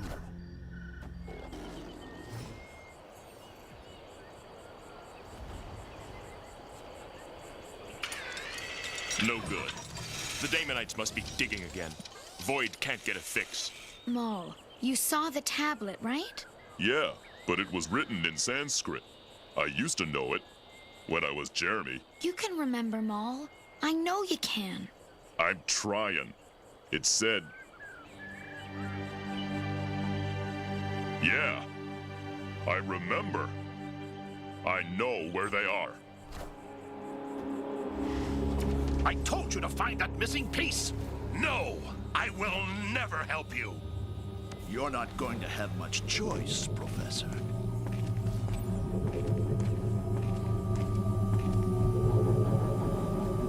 No! No! Hey, Bugface. Like the man said. No! Let's tear him up. Hold on, Maul. But Spartan, they're getting away. No need to chase them. We got what they were after. But I don't understand. How did it happen? What have you become? A hero. See, there were these good aliens called Cherubim, and they crashed on Earth a long time ago, and, well, it's a long story. Save it. As long as you're fighting those evil creatures, that's good enough for me, my son. We've got the ancient puzzle. But there's a key piece missing. Not for long.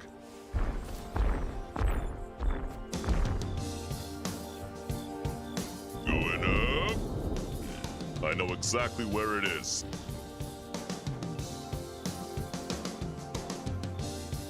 I dropped it in here 10 years ago, just before they cave in. Here you go, Dad. The missing piece.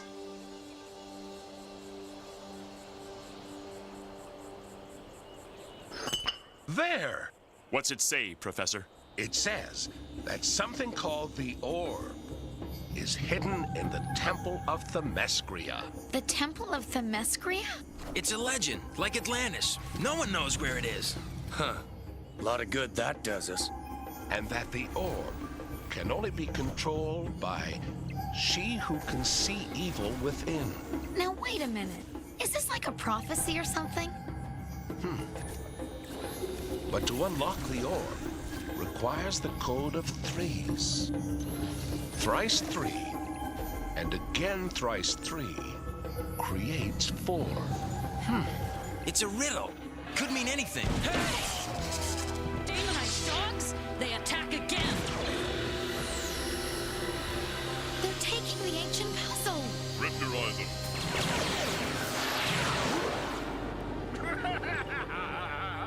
Blasted bug faces. You okay, Spartan? Just shorted my circuits a second. But now the Damonites have the information too. Guess this means the race for the orb is really gonna heat up now. We must prevent them from obtaining it first. The freedom of the galaxy depends on it. You'll stop them, won't you, son? You got it, Dad. And after that, I'm coming home. I promise.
Wildcat's mission log, entry 27.1. Void is scanning a Strategic Air Command testing lab in Colorado. All seems quiet. However, an increasing Daemonite energy field indicates the situation may be in for a dramatic change.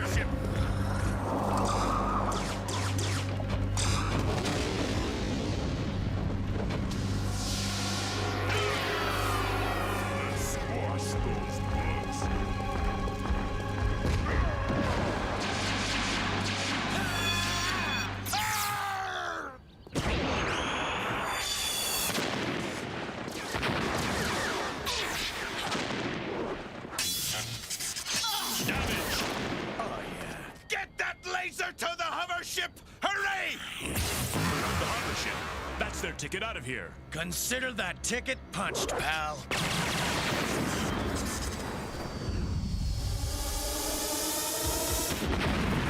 Entering vehicular mode. Time to bail. Hold. Put it on hollow. It's the Grifter, all right. Also known as Cold Cash. He's a thief, a con man, a scoundrel, and a disgrace, and I should know. He's my brother. I'm afraid your brother has become something more than just a common crook, Max. As you can see, he and his fellow Wildcats just participated in the destruction of a $12 million anti-missile laser prototype. Not to mention their recent attack on a presidential motorcade. Yes, we knew the Wildcats were renegades, but now they have become a serious threat to national security.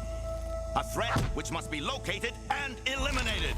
Cole was always a disappointment to my parents and my family. Now apparently he's turned traitor as well. Sir, I formally request assignment to lead this mission. My knowledge of Cole's habits and hangouts should prove invaluable. And I give you my word. Cole and his fellow Wildcats will be eradicated. So be it, Major Cash. Dismissed. Well? Success. The Black Razor has officially been assigned to track down and destroy the Wildcats. And best of all, the mission will be headed by none other than the Black Razor's top agent, Max Cash, the grifter's own brother.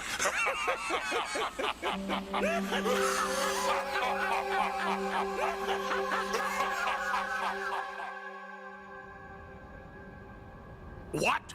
You destroyed the government's $8 million? 12 million. $12 million anti-missile defense laser prototype? Seemed like the thing to do at the time. It was an accident, Jacob. An accident? An accident? Spilling your milk is an accident. Losing your keys is an accident. But blowing up our best chance? Hey, if you got a problem with how I handle a crisis situation, then you just come right out and say it. No. I was in command. I take responsibility for the team's actions. You stay out of this. This is between me and the fire plug here. All I'm saying is, I'm going to have to arrange an anonymous funds transfer to the government to pay for it. 10 million... 12.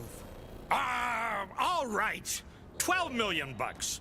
You know how long it takes me to earn 12 million bucks? Yeah, about 7.5 minutes. That's not the point. You're right, it's not. The point is, you don't like how I handled the situation. Yeah, that's right. You think I'm reckless. You think I'm irresponsible. Now, wait a minute. I didn't say... Well, let me tell you something, Mr. Billionaire. I took enough of that from my parents. I don't have to take it from you. Excuse me, but did I overreact here? That laser was our best hope of trapping Hellspawn. You will pardon me.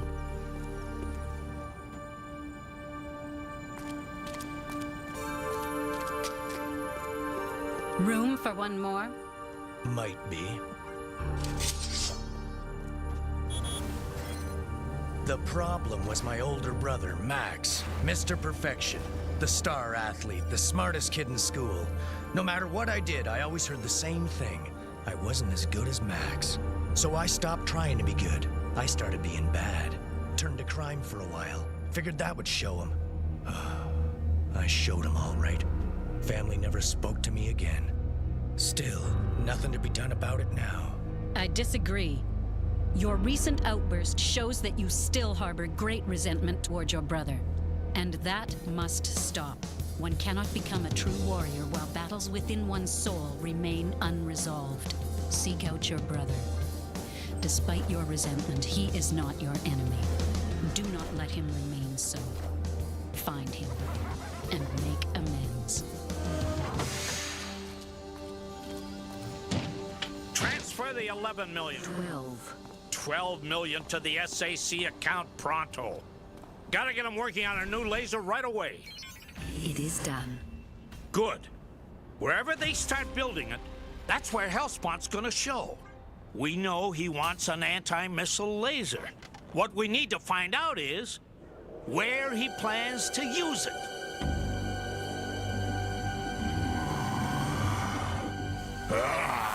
Blast those accursed Wildcats.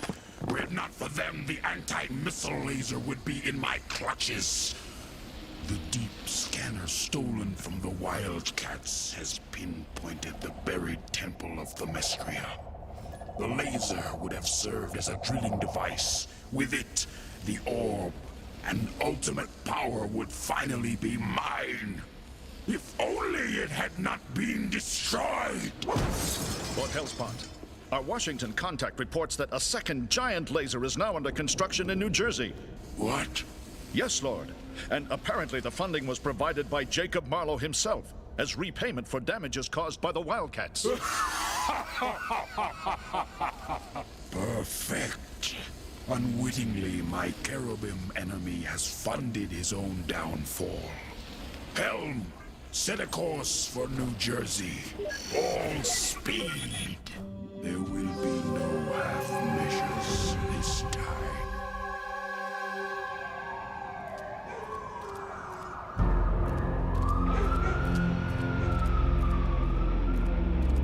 Yep, place hasn't changed a bit.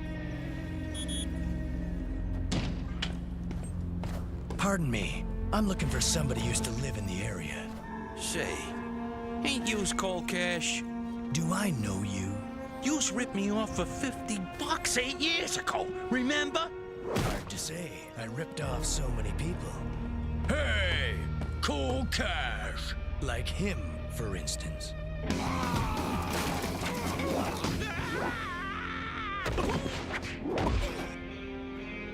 All right. Anyone else for old home week? Haven't changed a bit, have you, Cole? The rat returns to the reeking nest.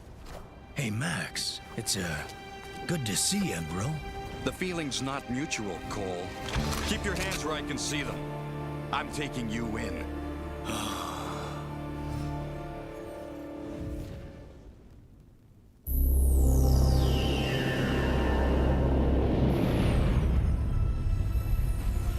Engineering more speed.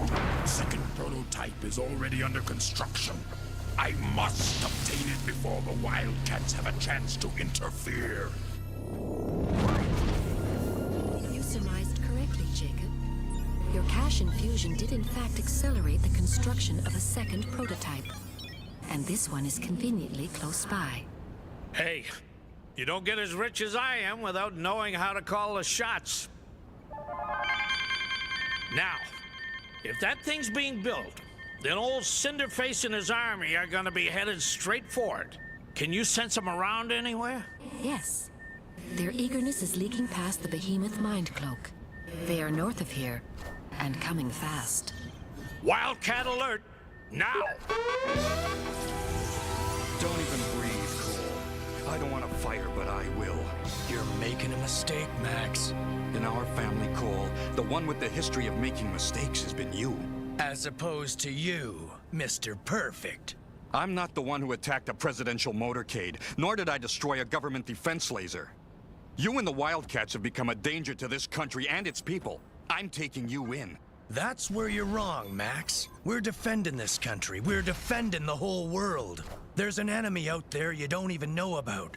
One far more dangerous than even you can imagine. What? Aliens from space? Yeah. Basically, that's about right. I honestly don't know whether you're criminal or just crazy. But in any case, if you've got nothing to hide, then you won't mind coming in to talk about it, will you? Well... Wildcats emergency.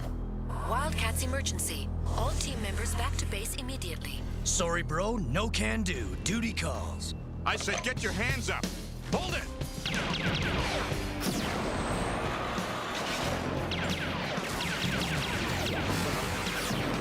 High stun charges. Let's rock, baby. Bro, you okay? You just worry about yourself, little brother, because you are in big trouble. Black Razor, Unit 7, Code 4 are my coordinates. Scramble! Scramble! Black Razor, Unit 7 responding. Code 4. We got some major Damonite action headed for the Jersey coast. This is our chance to nail Hellspawn once and for all. You Wildcats ready to roar? Negative. We're missing the Grifter. He has not responded to the Wildcat alert. It is not his way to miss a battle. He may be in trouble. Yeah, and expensive trouble too, I'll bet. Void, scan the man. Scanning. Located. He is in a deserted warehouse district several miles away. It would appear he is somewhat occupied. Blast! We got a Damonite army ready to rip off a major anti-missile laser at any minute. We've got to be there. We'll be there, but as a team. First, we have to get the Grifter.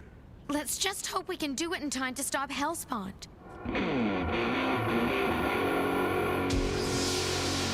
Let's roar, Wildcats! That's the Black Razor.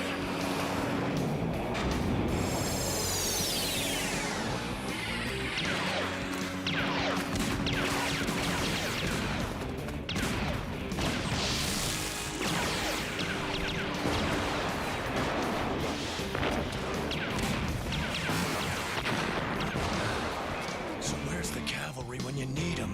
Right here. Nick of time as always. All right. Okay, cats, let's take them down. It's the Wildcats. Take them all! Black Razor, fire!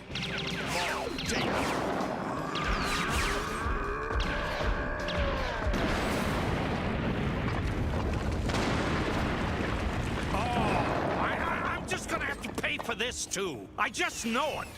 Can't you port them out of there? They are moving too rapidly. I cannot lock a position. Then send Merv. And hurry before Hellspawn grabs that laser.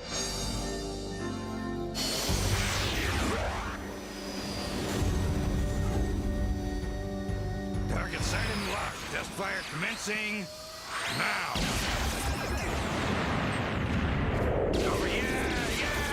Woo! Success! Target is vaped. Contact Washington. Tell him the test was successful. This thing will take out anything in the air. Now for the real test. New Jersey mosquitoes. Just be on the lookout. We had some trouble at the last test site. Don't get paranoid. We're miles from anything out here. Yeah, what kind of trouble could possibly come out of a New Jersey swamp?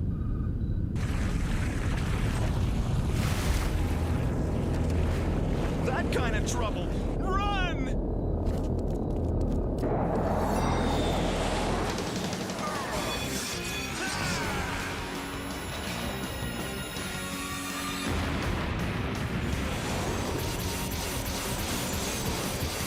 Move it, Wildcats. We're out of here. Keep firing. I want those Wildcats nailed. I cannot say I think much of your family reunions. Male bonding ritual. It's a guy thing. Move it, you two. No! You're not going anywhere. Bail, bro. I don't want to hurt you. Give it up, Cole. You never could take me. I've been taking lessons. Learned a few things. But still, you're probably right. I give. Now you're being sensible. Lesson number 1. Hold your fire. The Major's aboard. Belay that, Corporal. I'm in command here. Destroy that craft now.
What's the status? The Daemonite forces have seized the laser. You will be flying into the full strength of their army, plus the behemoth's weaponry. I'll say this. We do lead an interesting life.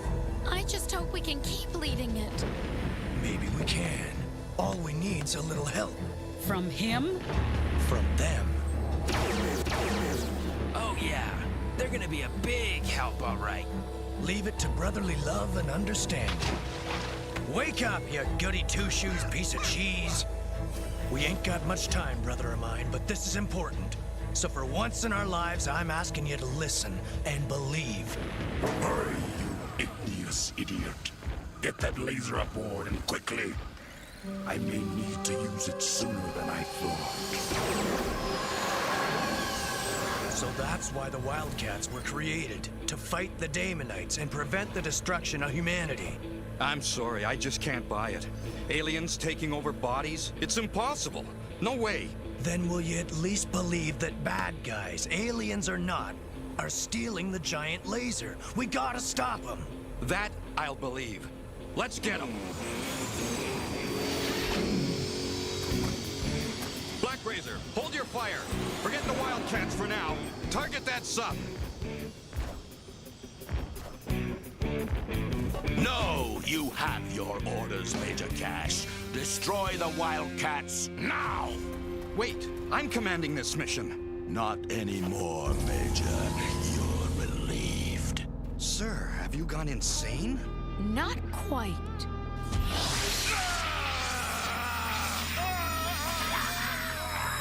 It's true.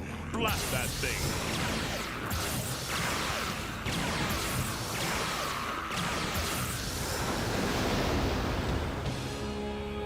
They're getting away!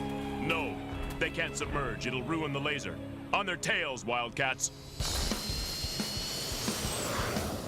Black Razor, ready pursuit. Target the Daemonites. With your permission, sir. Permission granted, Major Cash.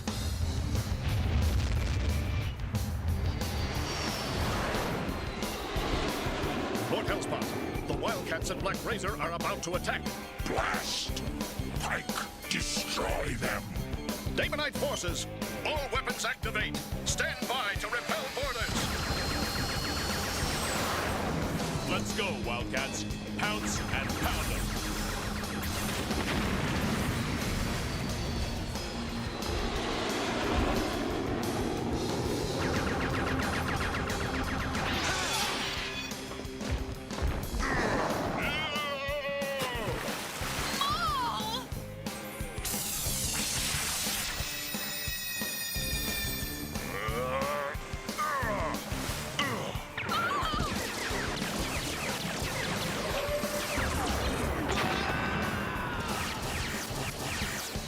Aim for his guns, bro. You're okay, kid. And you're not bad for an old man, Gramps. But not good enough, I'm afraid. It's time to say goodbye, Wildcats. Prepare to be vaporized.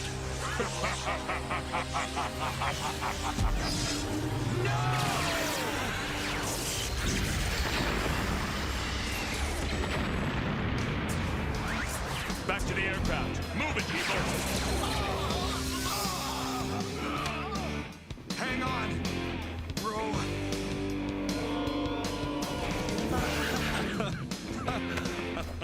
They have both done well, yet still they strike each other. It's a guy thing. You're all right, little brother. Good to be on the same side at last. Truly, Grifter, you follow the path which will someday lead to greatness.